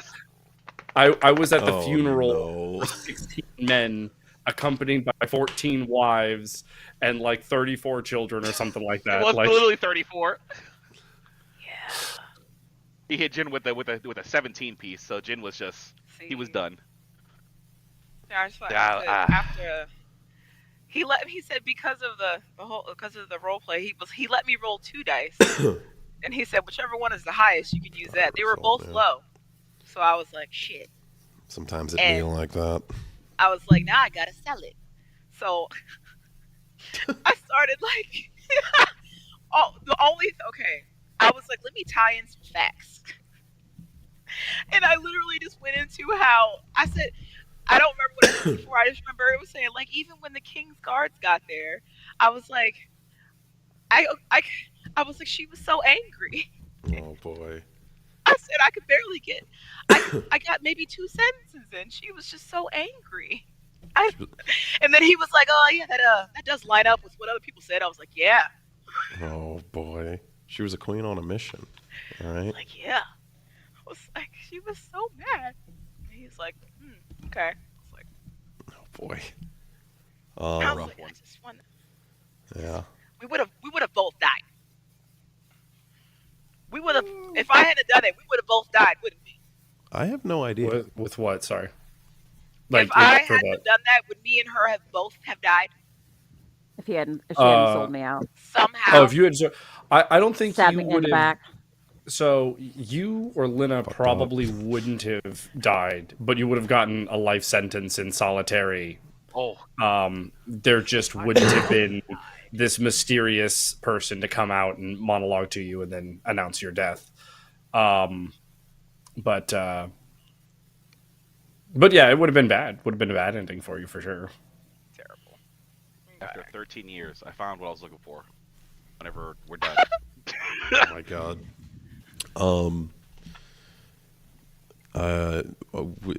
Perhaps we should look towards what's next, huh? Because boy oh boy, what's I up? have to say real fast. I just keep looking at the comments. Yvette, she said, "Hedera, do you have any words?" And there's like a, like the T. Oh my goodness. She's so mad at you, son. You've done yourself so wrong. Oh, you can be repairing this friendship after this. And here if I can be completely You're gonna be really mad at me. We're gonna fight in the street. The real betrayal in her eyes right now. He's like, I love this character, and you got her killed. I did love her so much. She was my favorite. I'm not gonna lie, but though she wasn't going nowhere. what do you mean by that? I don't know. Okay, I get it. I get what you're saying. The way the story was going, you was not getting off of that charge. She was just wandering. And you know what? They weren't gonna let you go, regardless. So either you would have said, "Let me get out of here." You would have not been able to We play wanna- there because you would have been in jail, or you would have died. That's what I'm gathering. What's up, Adam? Well, I Either did. way, Want you to touch can on play some with of her. these epilogues? I would like to. I want to be completely transparent in saying that I do have the sidebar ending for Hedera as well queued up, and I don't have the fucking heart to show it. Jesus Christ! I was just thinking about that. Do it. Oh God! Here, Let let's. them see. Let them see the efforts of the betrayal. Let them see. I didn't do anything. Whoa, Fruits of whoa, their whoa! betrayal. Not talking to show you, me? Breakspear. You can show me, but you we'll know give. what? Jasmine, We'll you give can a Unlike find link the to out. friends. Simba. I like how. Wait a minute. Actually, now that I think about it, everyone but Hedera did something like sneaky. Literally, Hedera was the only one that was fully honest. And then she told us when we was leaving, "Oh, go ahead, guys. I'll see you later." Yeah, that. I was like, She was like, "You're free." I was like, I was in pain in the moment. You snitches. All you snitches and backstabbers. And traitors. "Hey, hey, I was on a mission. I'm still on a mission. Backstabbing hoes. Like, I got shit I mean, to let's be real. When have you heard Jin lie? Ever? I had shit to do. still got Speaking shit of to do. gin, Oh, do you want to? We'll give a little simmer point. We'll do Jin and Orlina's, or no, Jin and we'll do Jin's epilogue, and then we'll go into the video for Hedera. Hedera's demise. indeed. Does that work for you? Adam, you know what? Adam don't feel All bad right. because he planned this shit. He was like, "Yeah, I knew it hurt." Epilogue time. Right. So there's Playing us from the on beginning. 100%. There's always any time I like really knock it out of the park with a player death and like it hits like a true level. Like the player isn't just kind of like, oh no, I'm dead. All right. So anyway, I'm thinking for my next character, like I get that genuine reaction. There's a part of me that's on the inside that's like, oh fuck. Like, oh, I don't want to make them upset. Like, they seem so genuinely distraught. And there is another part of me that's like, that was never in doubt. That was never in doubt. He's looking at the story. Before I go into Jin's epilogue, when I got Jin to inadvertently sell out the party and Breakspear, in not as blatant as other people, sold out the party, and then sided with Okram, and then I got someone to sell out Hedera and join Anguin. There was a part of me that was like, the tapestries I have woven. Oh my god! So much. I remember at one point I told Adam, if you can get the party to trust Ricard, then I have to give you all the credit in the world because he is the person that they trust the absolute least. And I think he made it work. I don't know. Like, listen, I did it. My brain was already kind fucked up. of. Y'all know from those post sessions that my shit was all Pepe Sylvia. oh yeah, he was all conspiracy theory. James was. Yeah. Oh I was my like, God. everyone I'm is pretty evil. certain he You guys didn't are evil. He's The, like, the trust manager's nobody. evil. He knows too much. All right, at some point, bud, I'm gonna have to send you a tinfoil hat as a gift. Just at some point. Listen. All When I gotta was, say. when I was throwing daggers, he was like, "Is Orlando a villain?" I'm like, Listen. Turns when out, you yeah. play with Adam, sometimes you gotta have some tinfoil type thinking.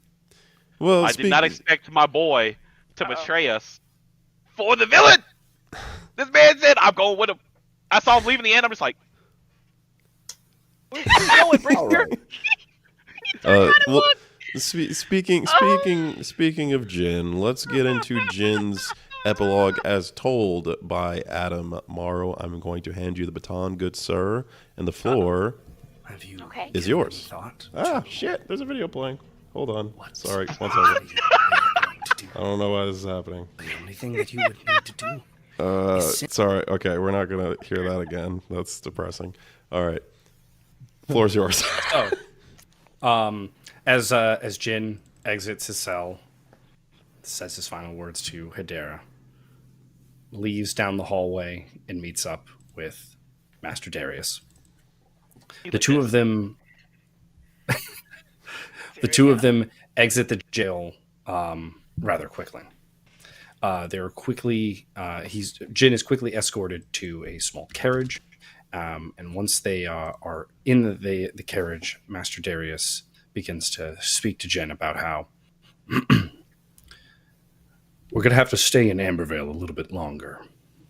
They want us to stay for the final ceremonies, and I figure since they've been so amenable as a fellow city that we can linger just a touch longer. But Jin, you have a lot of training coming up.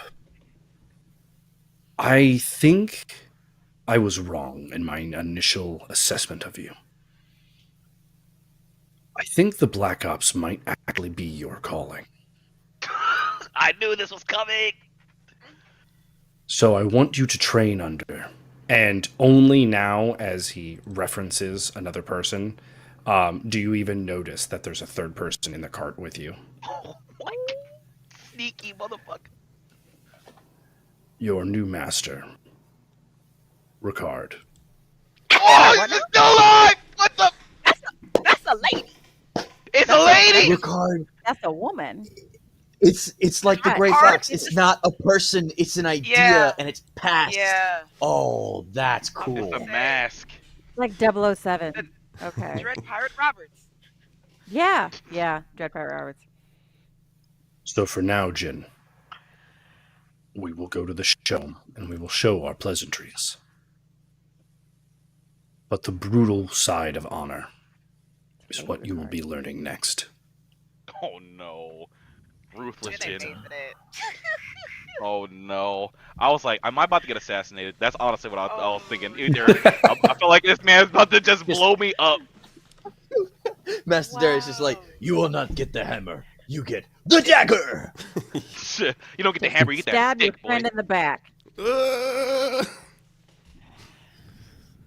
Sorry. He's like, I got you out of that prison so that we could take care of you, Hermit's Hollow style.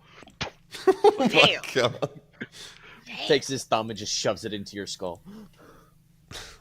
Right in the Oh. ear hole. God. Just, But yes, indeed, the mystery that is Ricard continues. Okay. And Which now I can touch on something that we were kind of talking about earlier about the true identity of Ricard, which is from the very get-go, Ricard was quasi-based off of a character I played way, way long ago, who was this rogue assassin character who wore a mask and was going to go by a whole bunch of different names. And then in the campaign setting, people latched onto the first name I ever gave out, and it was never allowed to be changed ever again. And so his name just became that, and it didn't change at all. And so I was like this time, Derrick, I'm really going to be able to live into that vibe. I'm going to make, they're going to hear all these different names, blah, blah. And you guys just latched onto Ricard. Ricard! That's his name.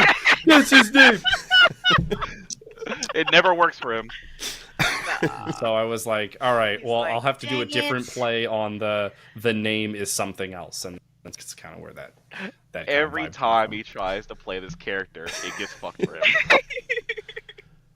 And if you might remember, Ricard, when he was executed, not wearing the mask.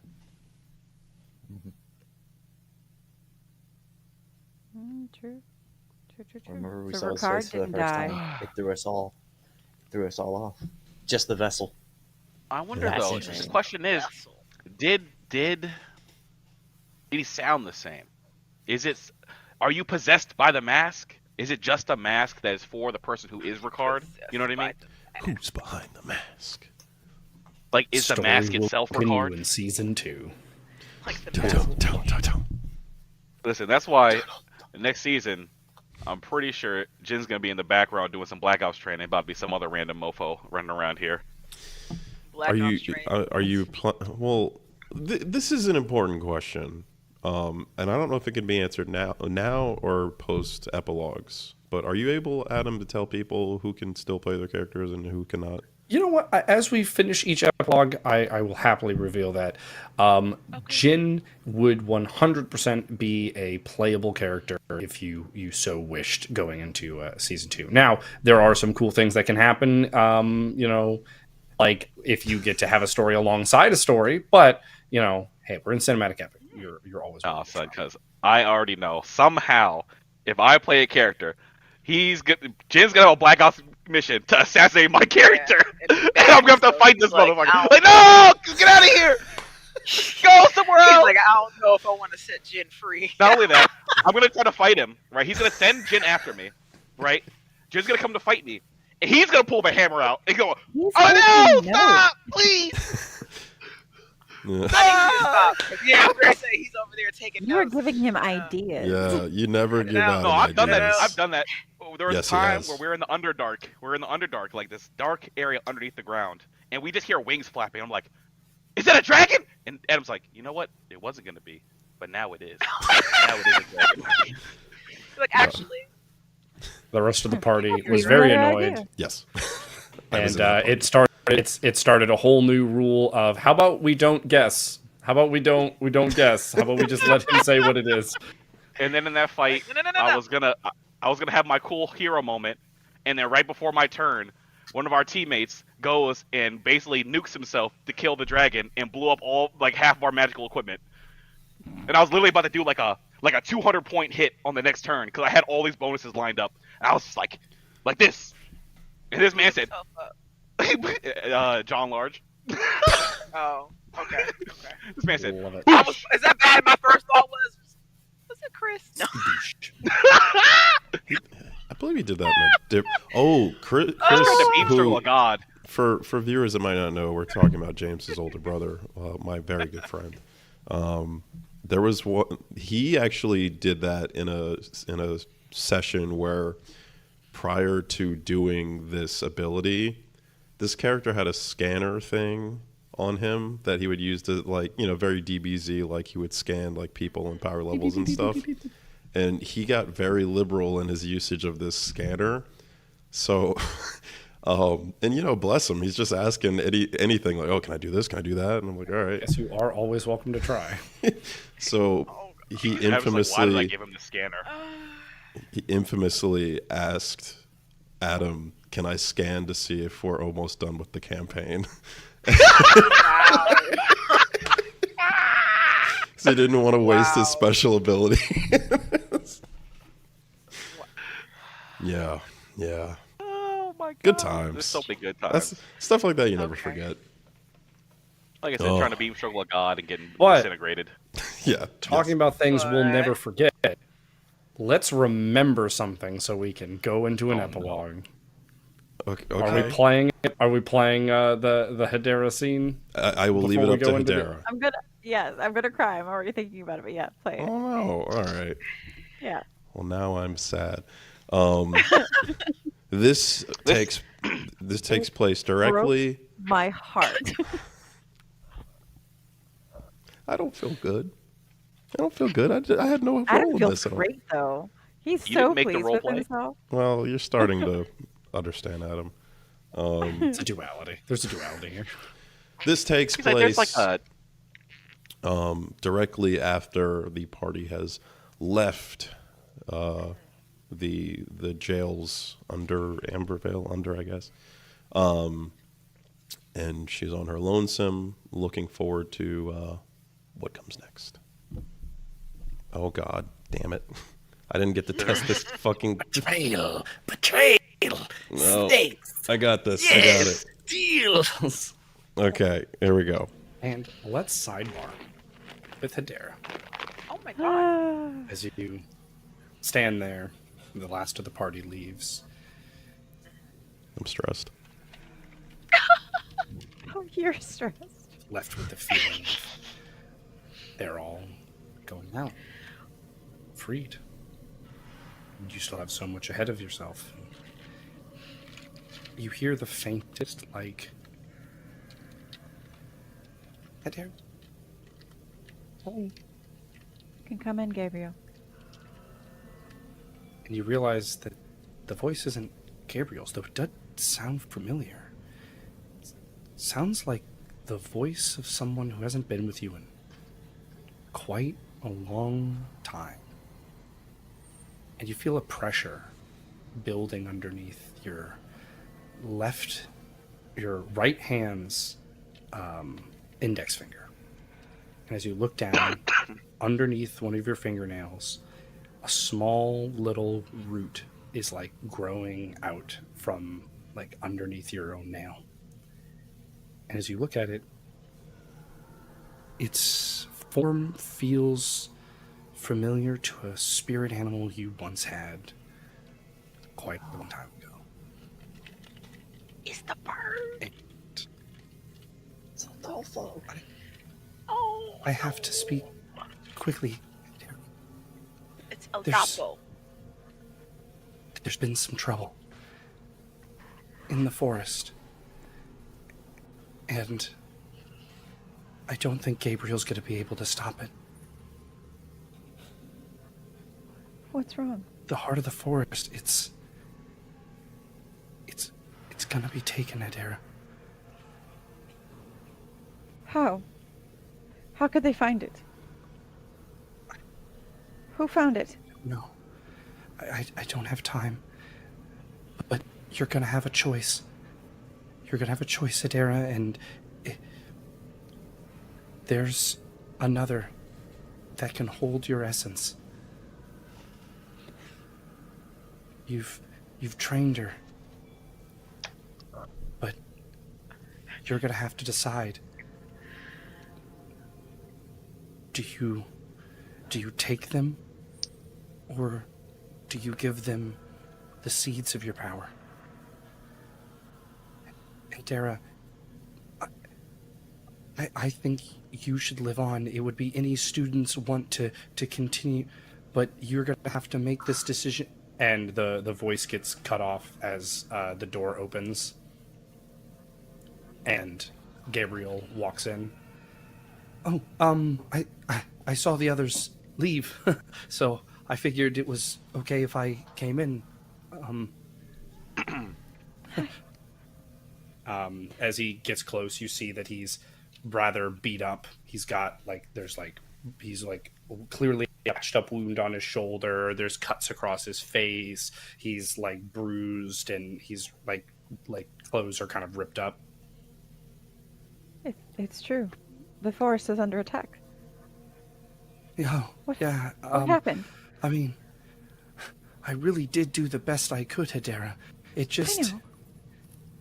It just didn't really matter.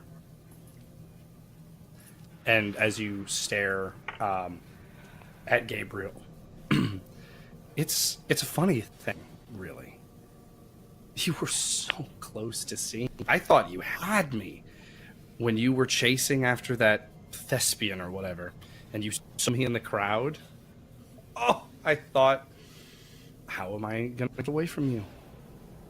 You know, but well, looks like Angwin played a part in that as well, so that was very helpful for me.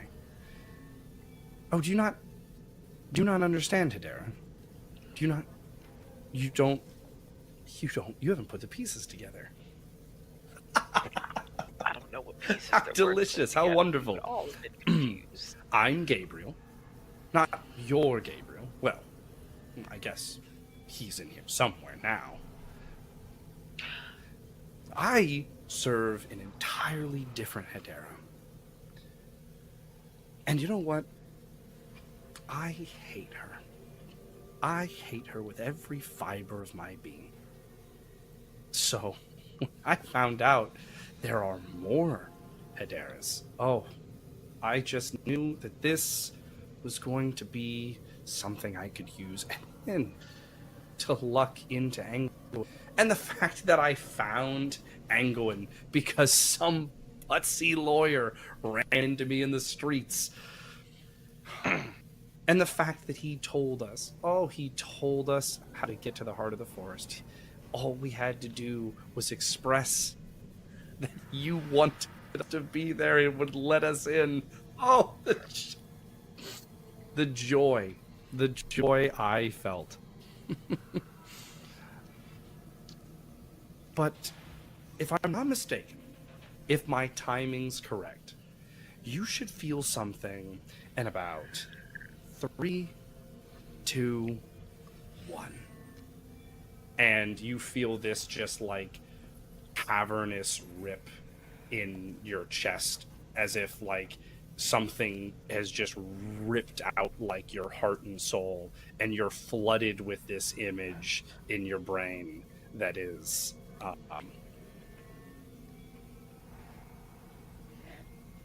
the heart of the forest. You see this destruction, this pain made manifest as far as this image of it. And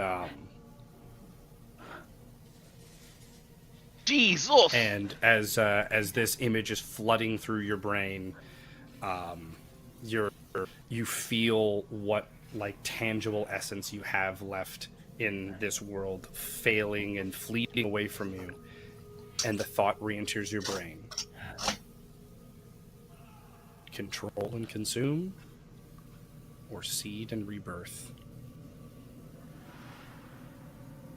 And the image of Sequoia flashes to the front of your brain.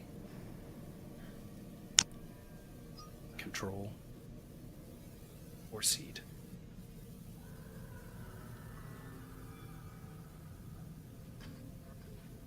Avenge me, Sequoia. And just to clarify, that is seed. I'm assuming. I just want to make sure I'm putting it cool. And for the drama of it, we will return to the party for this last part. This mother, he's so happy. That's when we were like, "What's going on? What's happening?" Which is, with that final thought, your eyes closed, and Hedera is no more. This motherfucker so happy. He said, "Turn that light on." What just happened? We were all like, boy. That's I just realized yeah. that he said when he was talking about I'm not your Gabriel, he was like, well, I guess he's in there somewhere. I was like, hold up. There only is one body, it seems like then. So I was like, does that mean that like bad Gabriel is now in good Gabriel body and good Gabriel's like, I don't know. He's a subconscious now. What I will say is, I don't know in what world you think I'd answer that question. But some of that can be answered here with Hedera's epilogue. Let's sidebar. I'm sorry. Hold So on. let's sidebar. Hey, let's sidebar. That'll never happen again. All right, cool. So this is before all of that happens. So out in the forest,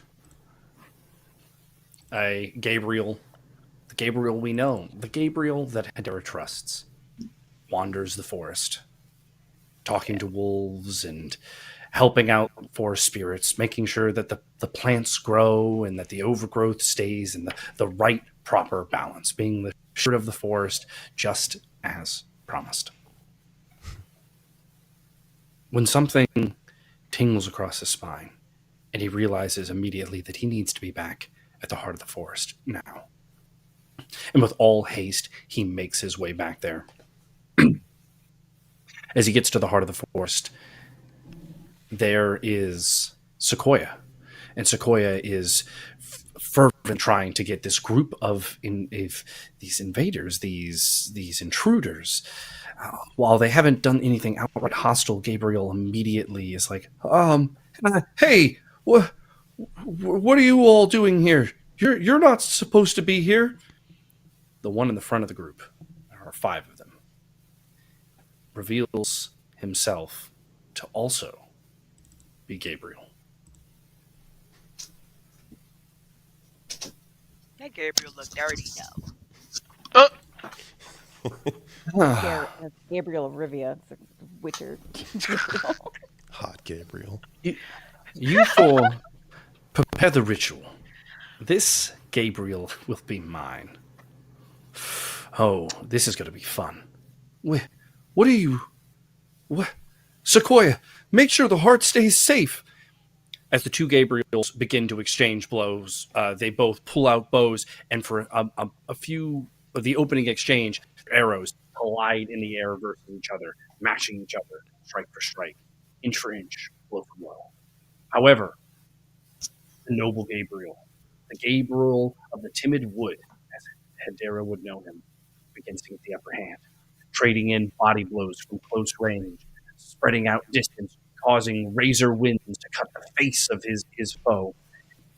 And this Gabriel begins to realize that he's losing this fight, and never did it occur to him that he could lose this exchange.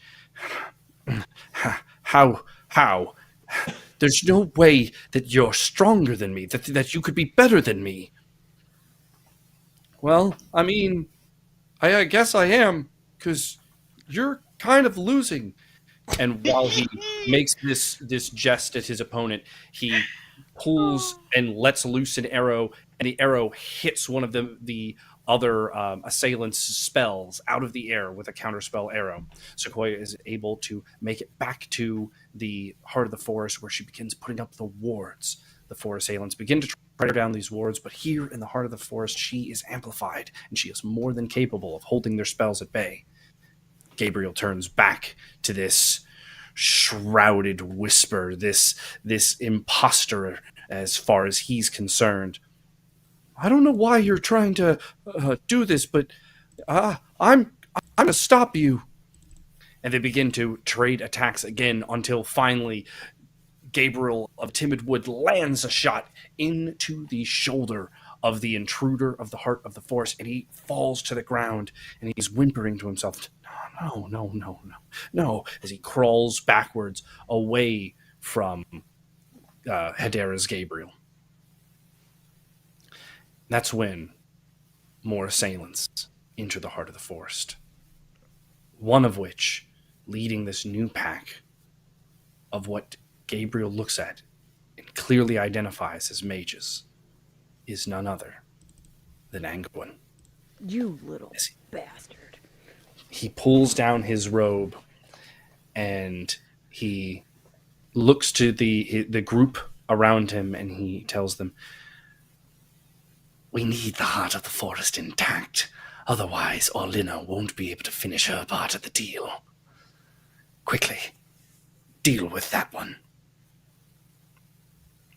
Gabriel of the Timid Wood realizes, with these reinforcements, there is no way that the two of them are going to be able to win. He turns to Sequoia.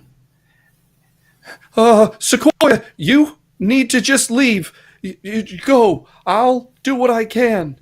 Sequoia is racked with emotion and refuses. She runs over to Gabriel, and she insists that the two of them will stand together.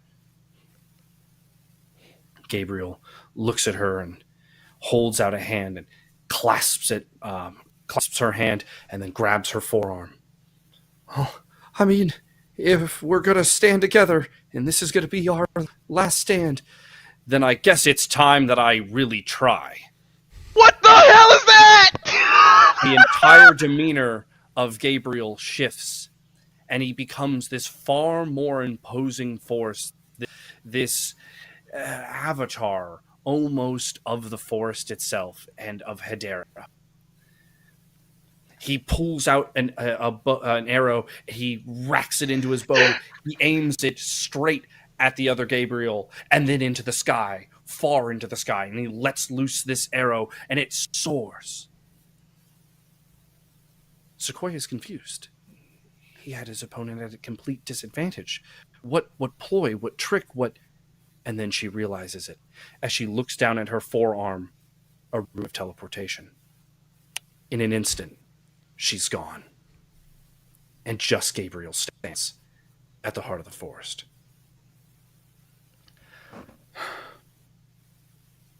You'll have to carry this on, Sequoia, without me. But that doesn't mean a few of you aren't going down that doesn't mean I won't go down without a fight, and I'm taking a few of you out with me. And Gabriel begins to fight these intruders all anew. Many of the mages would fall. Almost all of them, in fact. But with the combined might of the other Gabriel Anguin, and the numbers. It's just too much. As Gabriel of the Timid Woods lies defeated, bow, broken, quiver, empty, body, bleeding, cut, out of energy.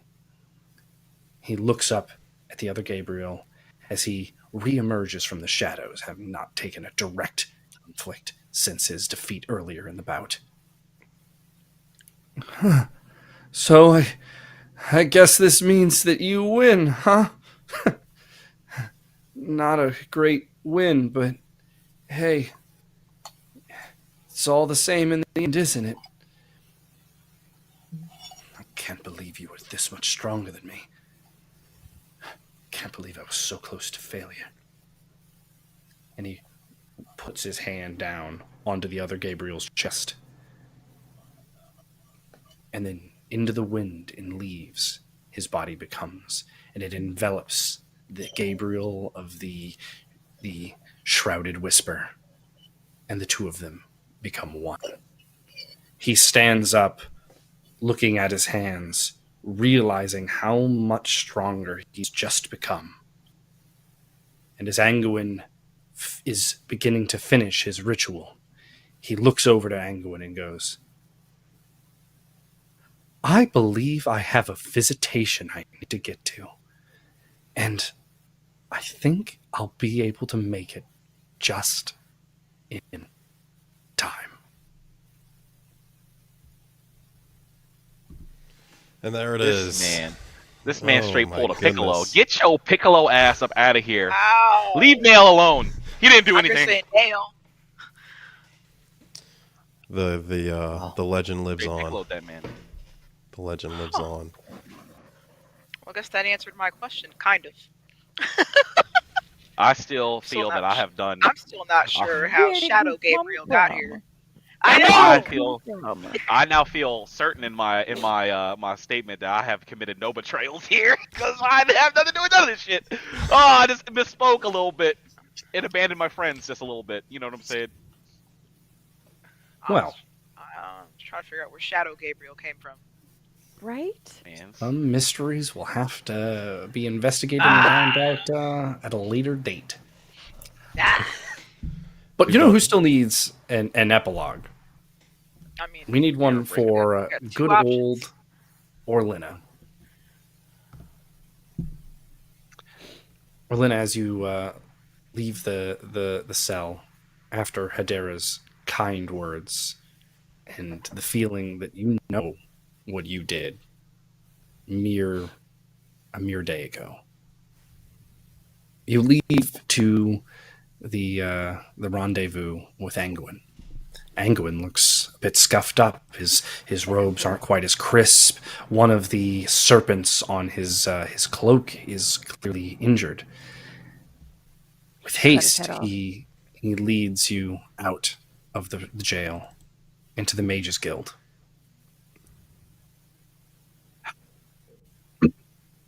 So, you'll have some time to study, of course, because, well, you won't really get a second chance.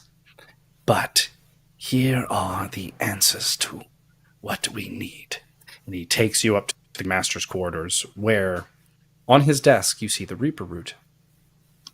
And next to it, what you can only imagine is the heart of the forest.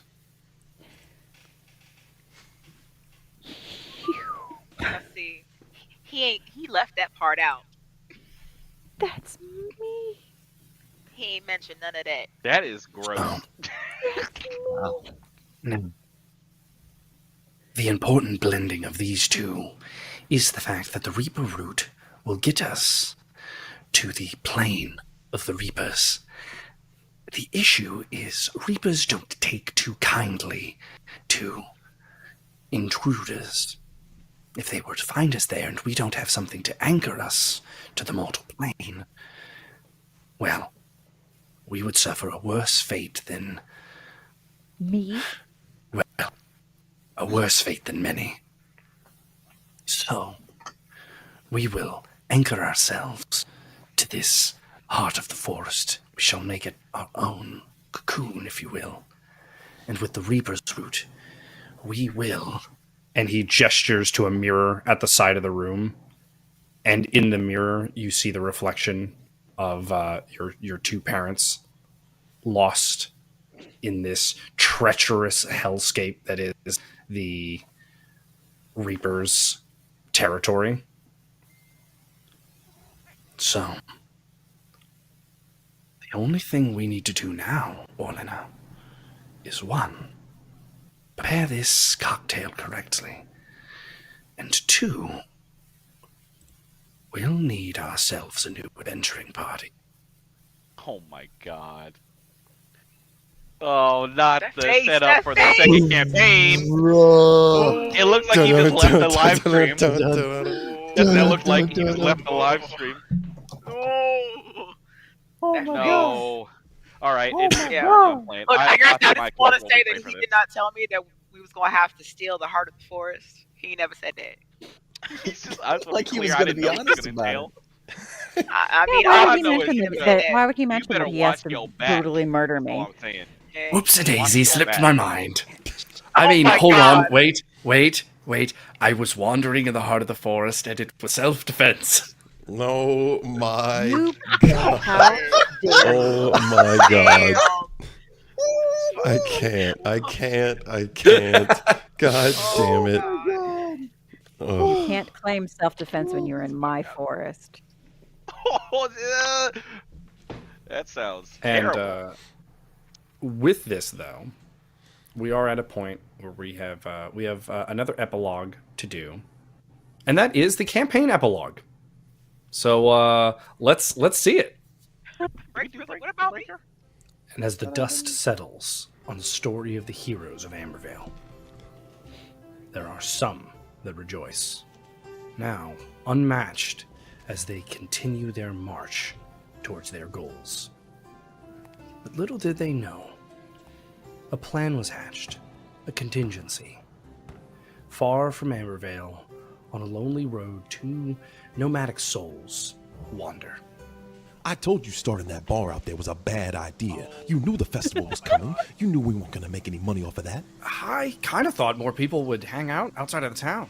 Like, how does everyone have that much money? We don't have that much money. No, we don't. And now we have even less because they foreclosed on us. Now we're just out in the woods. We're just wandering now. Where are we going? If I'm being 100% honest, this road just looked good to walk down. I'm sure someone's going to need help eventually. No, what? Oh my God. We are lost. Admit it. And here's the thing. We're not going to find anybody down here. No one's going to find us. There's no one out here. We are lost. First off, we can't be lost if we didn't have a direction to go into. And besides, look, that guy. What? Much to their surprise, a courier finds them. Hey, are you Dawn and Russ? You cannot be serious. Maybe he needs help. Oh my God. Are you guys Dawn and Russ? Yes, sir. That is us. Why are you here? Who are you? I have a package for you. How could you possibly know we were going to be here? We didn't even know we were going to be here. Someone just really wanted you to have this. All right, who's it from? Nobody. That is mathematically impossible. It has to be from somebody, or else it would not be sent. I don't know. That's what he told me. my King God. of Nobody sends his regards. Oh, interesting. He just put the word king in front of it. You didn't know him a second ago, and now you know him because he put king in front of it? Kings are very important, Dawn. All right. Besides, it's for us. He knew that we were going to be out here. Thank you, Mr. Oh, Tim. Right. Oh my God. Here's a The tip. fuck? No one ever Tim. Anyway, you guys have a good one. Wait, give me that man. Tim. As they go through the courier's package, it's a manifesto of plots, schemes, accusations, plans, but they find it most interesting. Oh, wow. This is very interesting. Yeah. Oh my Get God. such a box. Like, I mean, it has to be weatherproof. No, And but it's put ju- the box down, fool. I'm looking at this. This right here. Use your eyes. You remember that one manager that was over in Ambervale? Oh, yeah. The little nervous dude, really Yo. small. No, that was Boomy Zoomy. I'm talking about the manager. Sure, that guy. Well, apparently he has a lot of findings about what's going on in Ambervale. And, Dawn, you're going to want to see this. Wait a minute. This implies that it's the king. That the king is behind all of this. Clooney. That he's in on it all. Surprised. No, what are you talking about? It doesn't say the king's name at all. It talks about the Commissioner of Culture.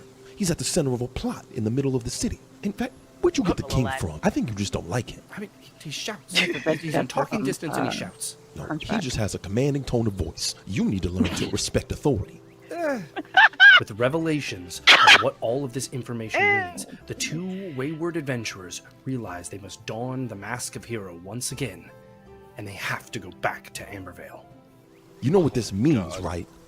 You're right.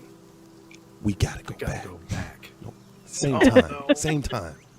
With all haste, they return to the city, the whole while planning their plots, their schemes, their espionage. For how else will they be able to get company with the king and the Commissioner of Culture? I'm assuming you have a plan. Russ, do I look like someone who would go back to a city and just wing it with no plan and disregard to any sort of forethought? That's exactly what you look like. I have a plan. The plan is, Oh my step God. one, we slip past the guards. Oh with my God. fake Oh my mustaches. goodness. Next, we slip into the sewers. Oh, no. I am not going in the sewers. It is not. It is so much faster. You know how much more of a plan we have to have if we just don't go through the sewers? God. And they did arrive to their audience. This is The great. king, the commissioner of culture, the thespians, Neophytos, Aegis, the king's guard, and the surrounding crowd of the show that they were all watching. Oh. See, I told you, Russ, we'd get our audience. We have been apprehended by the law. Well, whose fault is it for not going through the sewer? You showed them photo IDs at the gate. I didn't know we were wanted. We were literally guards here like 2 weeks ago. Carefully, pulling at his restraints, Dawn begins to monologue, creating just the sliver of extra room that was needed. I know what you all must be thinking. Why are we here? Why are we back? And really what it comes down to is an accusation. Because we have uncovered what's going on here. And that means that the king is involved with all of this. It is absolutely him. It's not the king. It's not the king. It's not the king. I swear, when we read the thing, it was the king. Commissioner of Culture. The Commissioner of Culture. Yes, that is. There's such similar words. Will you get on with your point? Anyway, now Russ. Black hole grenade. That's the. Oh my God! With. Russ throws out the black hole grenade, slapping the Commissioner of Culture right in the chest. A void rips open, and the material plane is torn asunder as Escalated. colors of Goddamn. black, blue, and purple begin to spin and twist and twirl and tear the Commissioner of Culture from reality itself. The thespians barely move out of the way. The King's Guard, Aegis, and Neophytos surround the king, shocked, appalled, and ready for battle. Guards start to rush up to the area. Dawn and Russ realize they very well may be branded enemies, villains, but it'll be worth it. Well, buddy, it was a good throw, but I think this might be the end for us. But hey, we're finally heroes, Russ. We're finally heroes. Just then, the black, purple, and blue of the vortex begins to change color. First yellow, then orange. No, gold. As a hand rips its way from the void, not quite human, not quite draconic, but then tearing at the seams of the portal itself and emerging forth a dragon. Of monstrous proportions and power. As the void gives way, it explodes into gold and gemstones that litter the audience and ravishes beyond their wildest dreams. And a roar. A roar that seems with every note, every tenor, every bass, as it bellows forth, announcing its emergence in He the had world. fun doing that. Aegis, Yeah, he did. Neophytos, the king, shocked. The dragon breathes arcane fire with musical notes in tow. Oh my God. Purples, greens, gold, a rainbow of color begins to wash over the crowd, only for them to not be eradicated by the intervention of so many heroes who were at the show. Neophytos reacts quickly, swiftly, taking battle with the thespians, and quickly the dragon and his would-be followers realize that they are outmatched here. There are too many heroes, and too many heroes of legend with the king Neophytos and Aegis. But not many of them can fly. Oh dear. The dragon takes to the sky, using arcane notes and spheres to grab the thespians that cannot fly themselves and hurl them into the sky with him. Oh. As Breakspear is surrounded by these musical notes and begins to lift into so the that's sky, like- Jin springs Flowing from locks. the audience, reaches out and Oh. grabs Breakspear's arm. Hey. Breakspear looks into Jin's eyes. He looks up at the thespians and this draconic lord, and he thinks to himself, are the promises they made even fulfillable? Are they going to hold true to their word? He looks back at Jin, realizing the promise of being a hero, that continuing this path of good, what it could mean for him. He comes to his decision, and with every fiber of his being, he begins to, but the thought is interrupted as Okram Lafor in his draconic form sweeps by, slashing at Jin's face, causing him to lose his grip, and Breakspear is brought up with his draconic kin, and they fly far, far off into the distance. Jin is left with a questioning thought. Was my friend going to hold on? Or was he going to let go? Oh.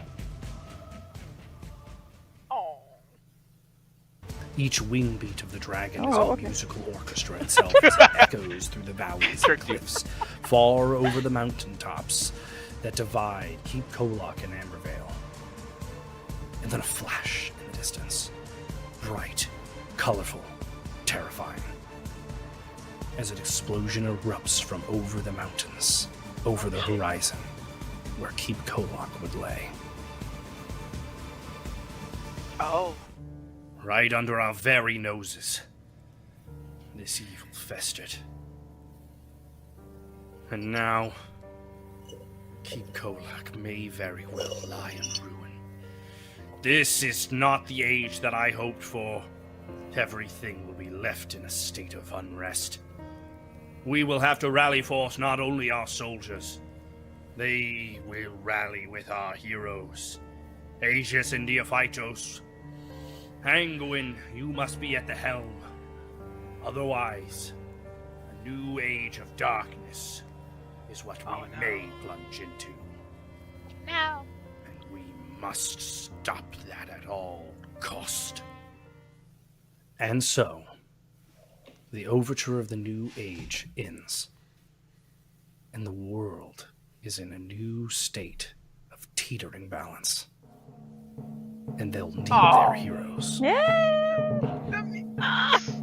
Music. Ah! Oh yeah. Oh yeah. Ooh. Took way too long to make that. That interaction. Oh man. Is That whole Breakspear interaction, playable? I was like, So you didn't wait, answer. what? Who else is playable? Oh yeah. So, well, to answer is Breakbeer playable. The answer comes after this epilogue. We were wondering. We were like, Ian was like, what about I was like, oh, this is the epilogue because he mentioned Breakspear here. I see. Right. That's what I was thinking.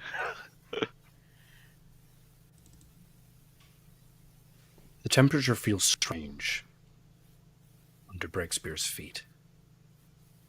Having not stood on the hot, unforgiving sands of Telmaran soil so long. That is beautiful. That's a desert. That's the joke. Same shit going on.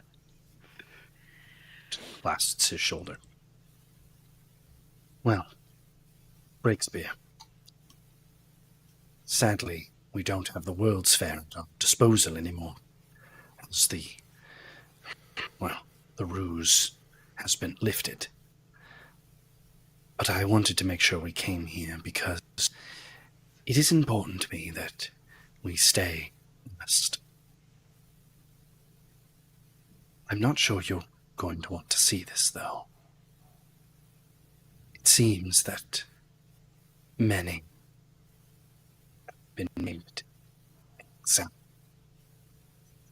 your age. If you want, and a portal is brought open by a rune that Okram has. Breakspear hesitates for a little. Thinking back to everything that's just happened. It's been so much in such a short order of time, but he's here now. He steps through this portal. He has met the horrific vision of everything that he knew, everything that he cherished, everything that he hoped stood, lay waste. Friend, family, Cabela, lie in that screen.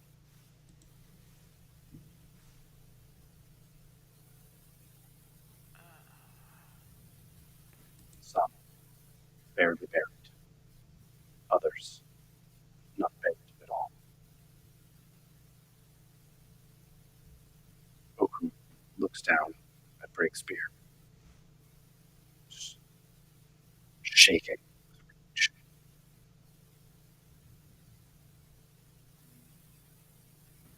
Scales begin to shift from the blue hue to red, with the silver etchings beginning to write their way across his body. If you're still my friend,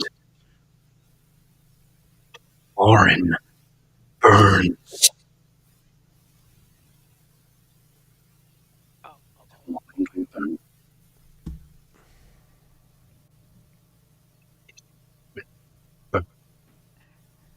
Adam, your mic is fucking up hardcore.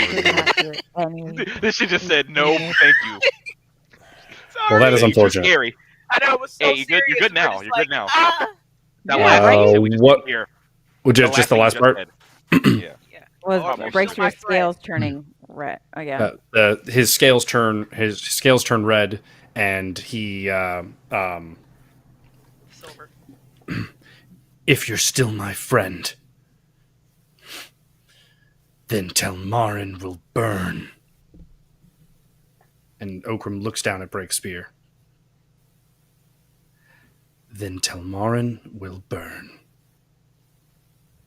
Telmarin will burn.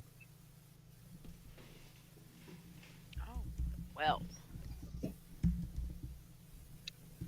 So Did they mask?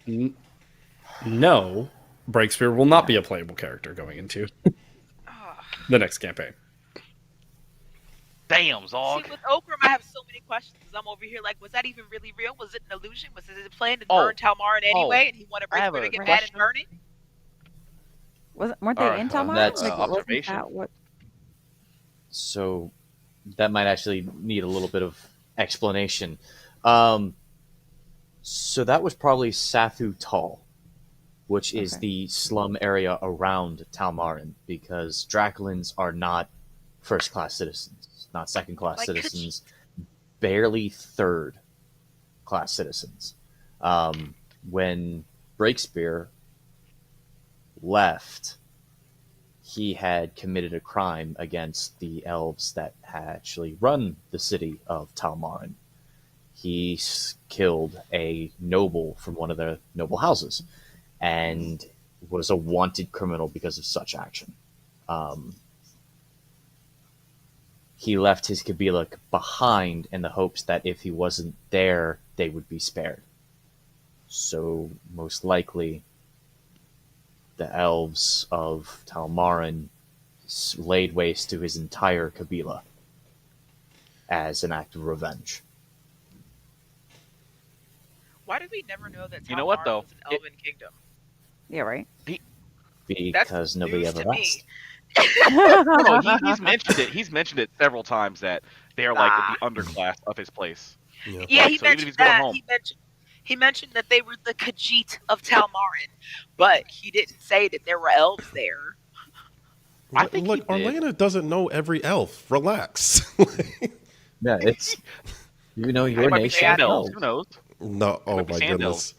Every time we see an elf, she's like, "Do I know them?" It's like, what? even know what the It's not like there's a club that you guys all go to. It's a valid Hey man, look, question. we had bro. the cookout. Hey, We had the um, cookout How many every other elves week. I don't are know what there you're in talking about. Amberville? It's a valid question. probably a bunch. I don't So know. I was just thinking about this, be- these be- revelations be- we're having. Before you say that, hold that thought. Just in case there was anything potentially missed with the microphone, do you mind like just briefly describing what happened in that epilogue? Just Adam. Oh yeah, so basically, it is the thespians and them all go to Telmar. They finish the deal basically with Breakspear. As they stand on the sands, Okram gives him kind of the option to see something that he doesn't think he will enjoy. As they go through the portal, they are on kind of like a part of the city, not really a part of the city anymore. It's just kind of like a grave site where all of these Draculin have been slain, slaughtered, thrown, left out. Some were buried, some less so, etc. So Breakspear realizes that the very hope that has been that he can be does come with the opposite side, which is if someone's not there to be that focal point, it's going to have repercussions. So and now They Breakspear crack will down have on to- everybody. Exactly. So and now we'll have to see how Breakspear cracks back. Oh boy. So basically, Breakspear's villain origin story. Oh yeah, I got 2 points now. Yeah. Okay. 1 point was just I was thinking after listening to all this, I was like, is this motherfucker Okram basically a dragon whose horde is emotions? You know what I mean? You know what? That's a good That question. sounds about right. That's basically what he's doing. He goes and steals people's emotions by doing these performances, and like he just sits in it. He's like, ah yes, feel the sadness so I can take it from you. Oh, Okram. I mean, oh, Jin, go talk to that old man you beat the hell out of that's almost dead now, and he can't do anything now. Go, yes, let's go talk to him. I know you want to. Go. This man is out here hoarding. And then the other thing was, I mentioned after the last session, if y'all did not kill Hedera and she had to stay in that prison, that is a full villain origin story. You take this person whose whole existence is freedom and lock them up underground away from the sun and give them little morsels, she going crazy. She killing everybody. She treeing the whole of Ambervale. Did I have King that on thought? a tree. Yes. King's on a tree. Everyone's on a tree. I was Frank is the mad king her of options Ambervale now. I was mad her options were Amber possess sap a ale. sequoia or pass on your powers. Possession Listen. or just like Listen. inheritance. I was If like, you gave dang. or if you gave her like 10 years, 20 years in there and then asked her, I think she would have possessed her. Give her enough time in the dungeon, she was gonna possess her. She's like, I ain't staying down here, and I ain't dying. Let me out of this bitch. Let me out of this bitch. Then maybe it's best that she passed as the hero rather than becoming the villain. One thing we did say we would come back to, so just to go back to it, because you did hear Jacob's other title, which is that King Jacob of Nobody? is in fact the King of Nobody. Yes, indeed. Yes, indeed. That's what I thought. Oh yeah, that pesky little kid.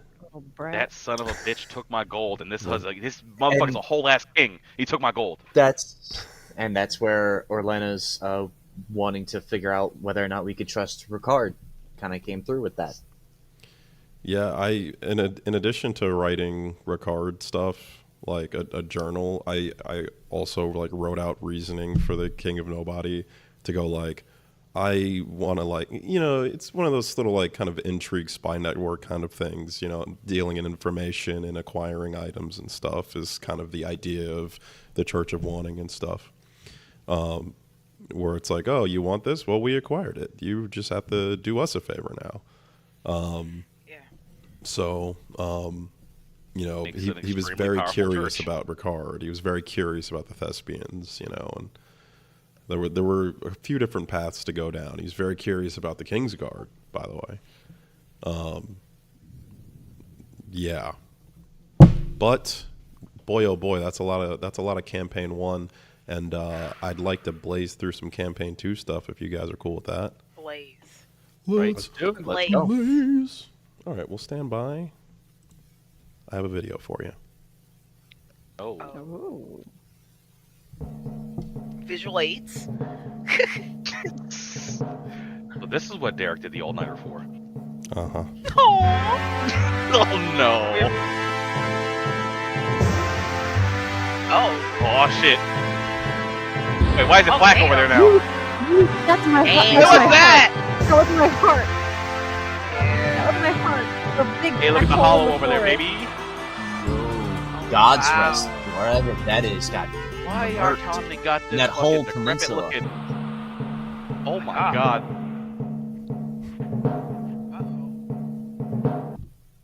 Oh yes, the map has expanded, baby. That is I'm our mad about the new big map black there. hole in the heart of my Who forest. gave this map? Who gave this map this I decrepit ass think I dick didn't on it? notice that. Who put that on there? Blew Keep me up. Kolak got destroyed. Yeah, well, Wait, yes, wait. certainly a decent portion of it. is Feast that your at the bottom? eyes. What's up? What is that at the bottom? Something serpent. It says the blighted- blighted serpent. Yeah, that's what I was talking about. I'm just looking at Blighted whoever put this decrepit ass dick on this continent right here. Yo! Look at it! Come on now. Look at it! Look at it! But yes, Why? we have It look new looks like it wants- places. yellow We've- chocolate. we've pretty accurate. We've filled out the rest of this continent, as you may see Hermit's Hollow up top, as teased to you guys in Discord in the very past. We have one of the places I'm very excited to go to, Vice, over towards the right. And the far right is the Twilight Vale, an area only ever referenced, but boy, there's some shit going on there. The implications of the world are definitely pretty interesting, especially after what just happened in Ambervale. Where will your journeys take you? What? Nowhere. Well, hold on. And how have the events that have happened in Campaign 1 going to influence the events of Campaign 2? That is the new map, guys and gals. A lot more to explore. Thank you. Yeah. I didn't sleep last night. I'm over Thank here you, thank you. But we appreciate you. I hope you know that. Yeah. I hope You so. put in so much effort for this, and we love you for it. Yes. But sorry, if you guys have any map questions, I'm very happy to answer them because I was Adam just and gonna I say have post been- it so we can look at it real quick. I Take a can good look at easily do it. that. That's no problem. I'm just gonna keep pitching locations to put off the map so that you can just to keep making more map. Oh, just terrorize me. It's great. Every time I make a location, it's not gonna be on the map. It's gonna be somewhere else. God. It's on the other side of the planet. And also keep in mind, I didn't want to overload. And thank you for the applause in chat. I didn't want to overload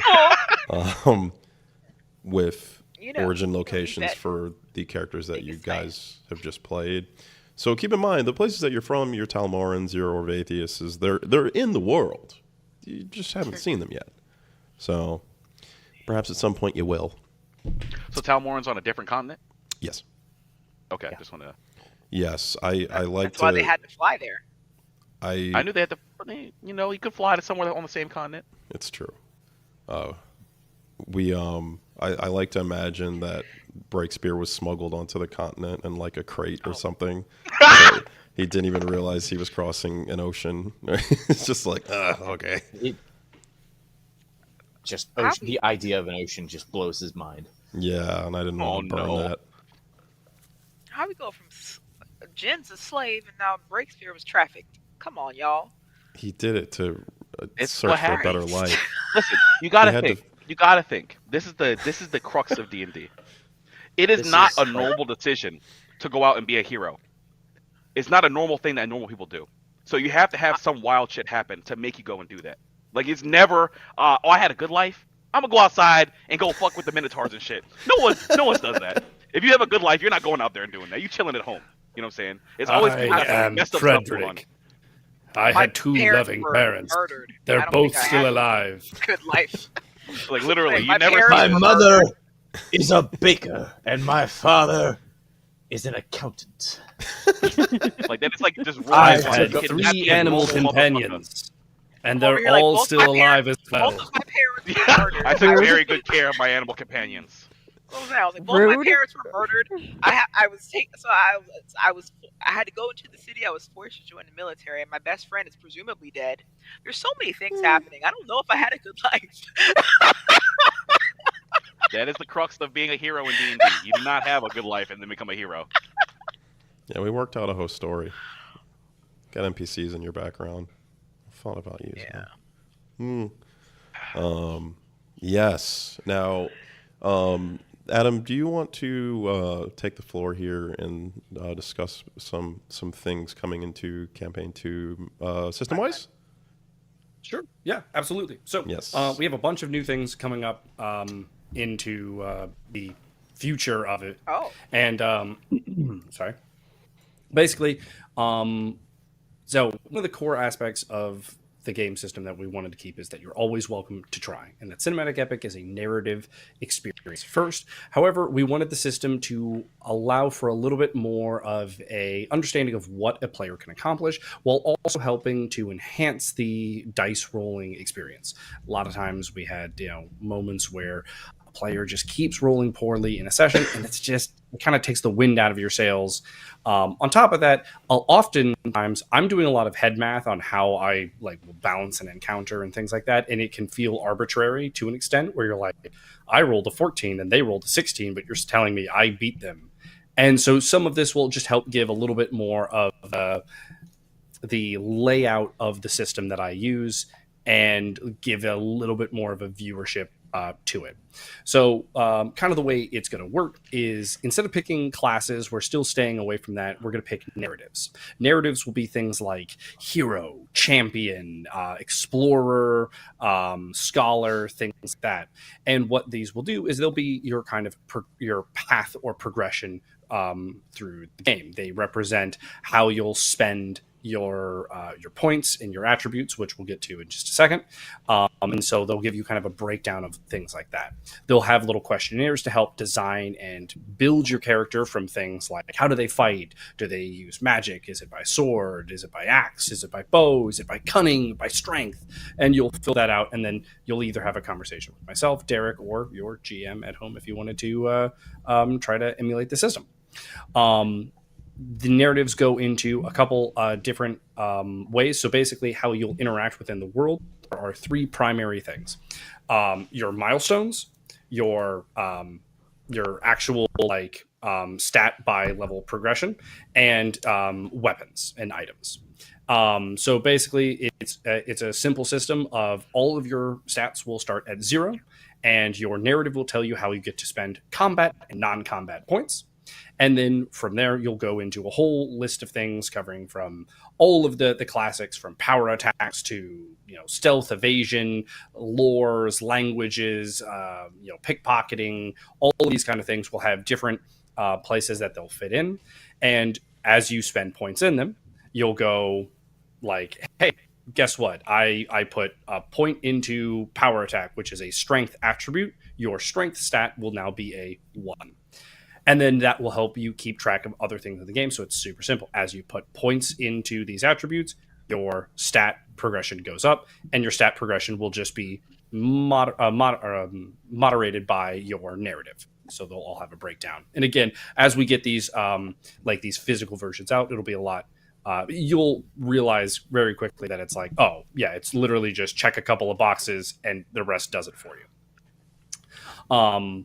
Going past that, techniques and milestones are kind of the way that we'll have more designed cool aspects within our characters, hallmark moves, primary, things, ways to interact with stuff that's different. Like, as an example, you could have a mage who's predominantly more about his strength of will and strength of body. And so he casts via this more physical presence within the world rather than quite such a learned arcane style. And again, there's just a whole bunch of different ways to make a character, balance a character.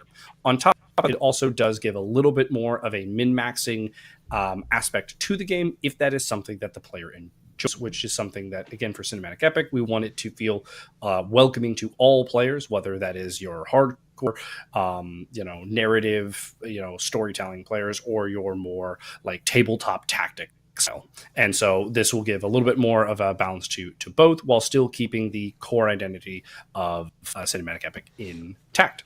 Unique items are a very fun one. Anyone who's ever played some of the previous versions or previous role-playing experiences with myself, I love writing them up. I famously once wrote a randomized list of like 150 something items that players could roll on tables to get random items for. So to an extent, that's going to be coming back, and so it's going to be a whole lot of fun to interact with unique items, rings, weapons, armor. All of this kind of stuff will be something that will be a more prevalent aspect of the game moving forward. Cinematic and epic tokens. Now, we got to see kind of one of the first cinematic tokens to an extent with Orlina in our final session, but basically these are going to be tokens that can be given out based on epic dice rolls and like continuous successes or wonderful and like breathtaking role play.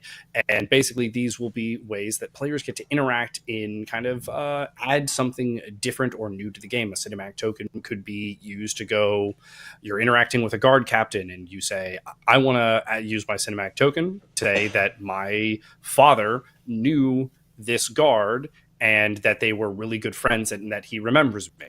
And that could be woven into the game. Obviously, the game masters will still have the ability to veto it if it's something too upheaving to the story. But in general, it's going to be the way where players get to kind of like chime in and throw something into the narrative, into the story, and again, kind of weave a cinematic tale.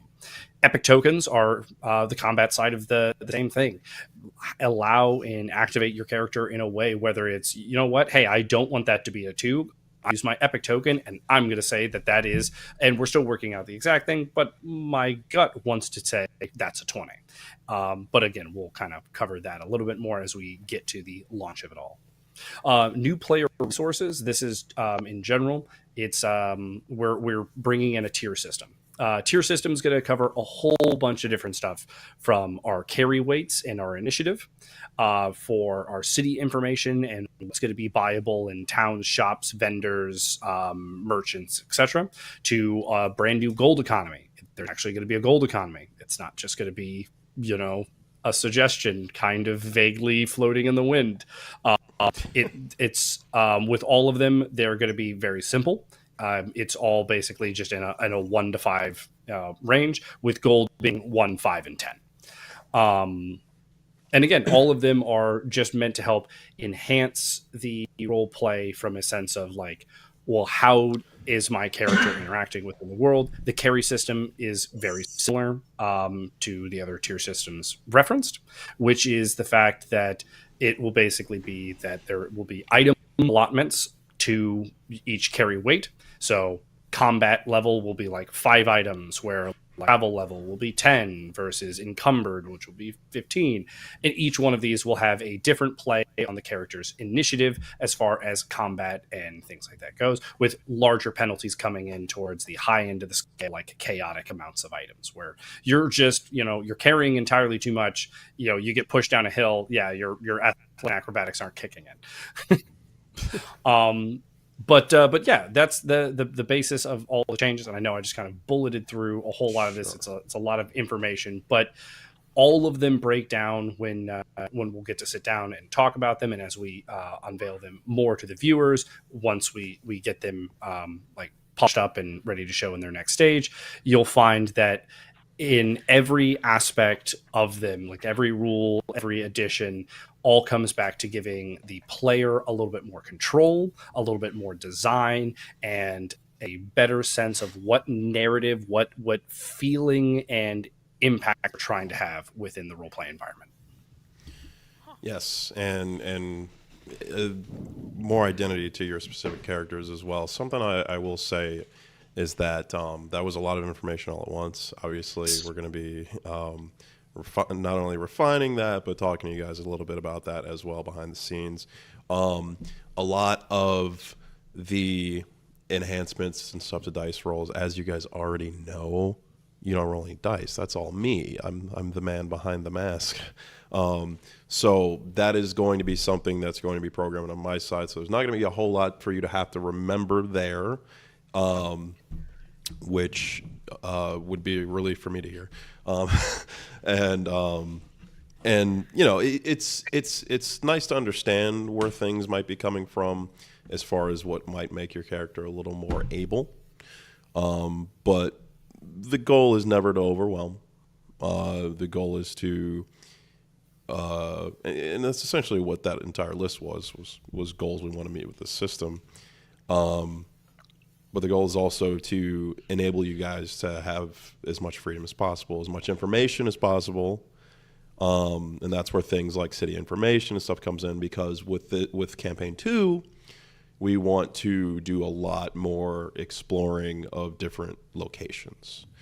That has been a heavy focus on our side, is really not only like chiseling out a story for a location, but like embodying the culture of a location, or like my cheap way of storytelling is like, you can, if you walk down Main Street, you can get the vibe of what this place is just by looking around, and no one has to say a word. You just look around like, oh, okay, death, got it.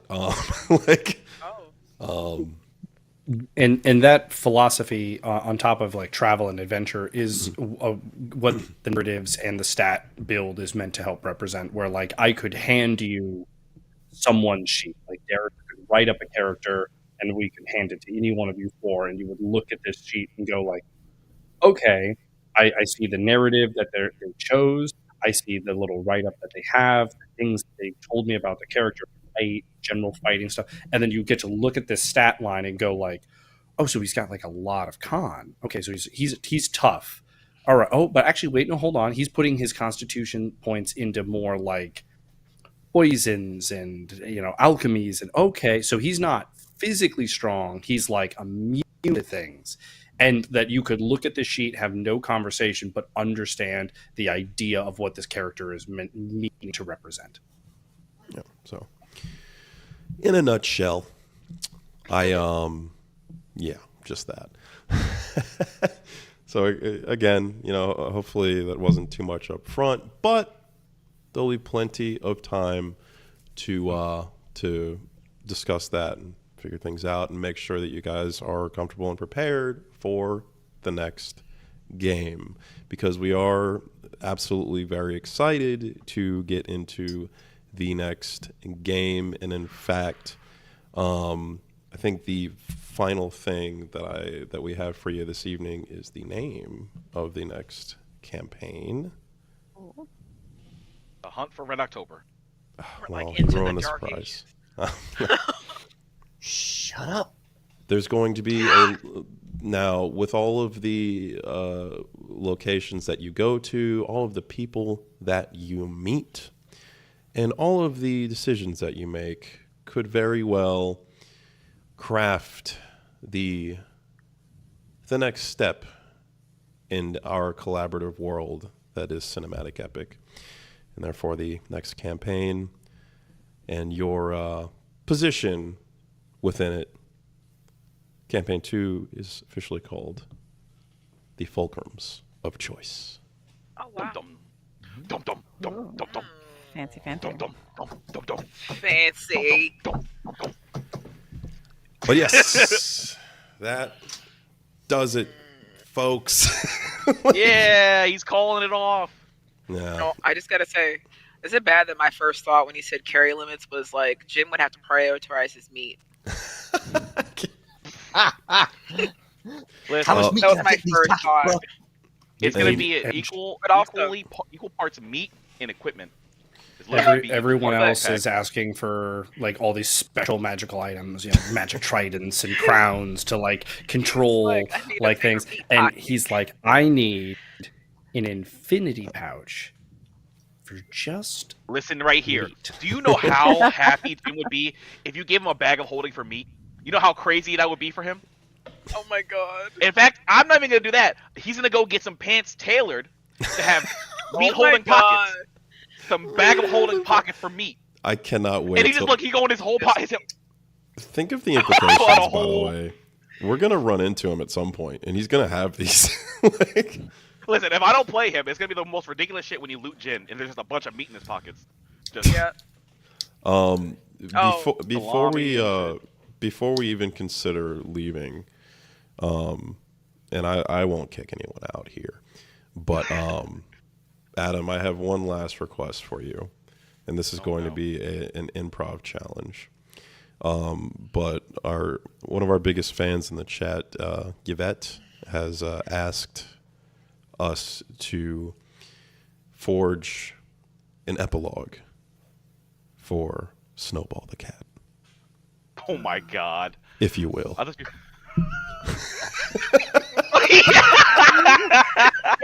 put him on the spot so hard. I'm Put him sorry. in and everything. Do it. Look at him thinking he's got. This is what he does. Hold on. Let's give him. A So, Let him cook. Let him Got cook. this. He got Let him this. cook. as Anguin takes the cat and assures Hedera and Orlena that the cat will be taken care of, as they're in the group of heroes and guards that are escorting them to the jail. Anguin weaves a portal and steps through it. At first, he re-enters his Archmage's chamber. He quickly realizes that the temperature that this cat weaves is not conducive to his skin, to his biology, to his comfort, and nor was he looking for a pet. He begins to think to himself, where could an animal like this be stored?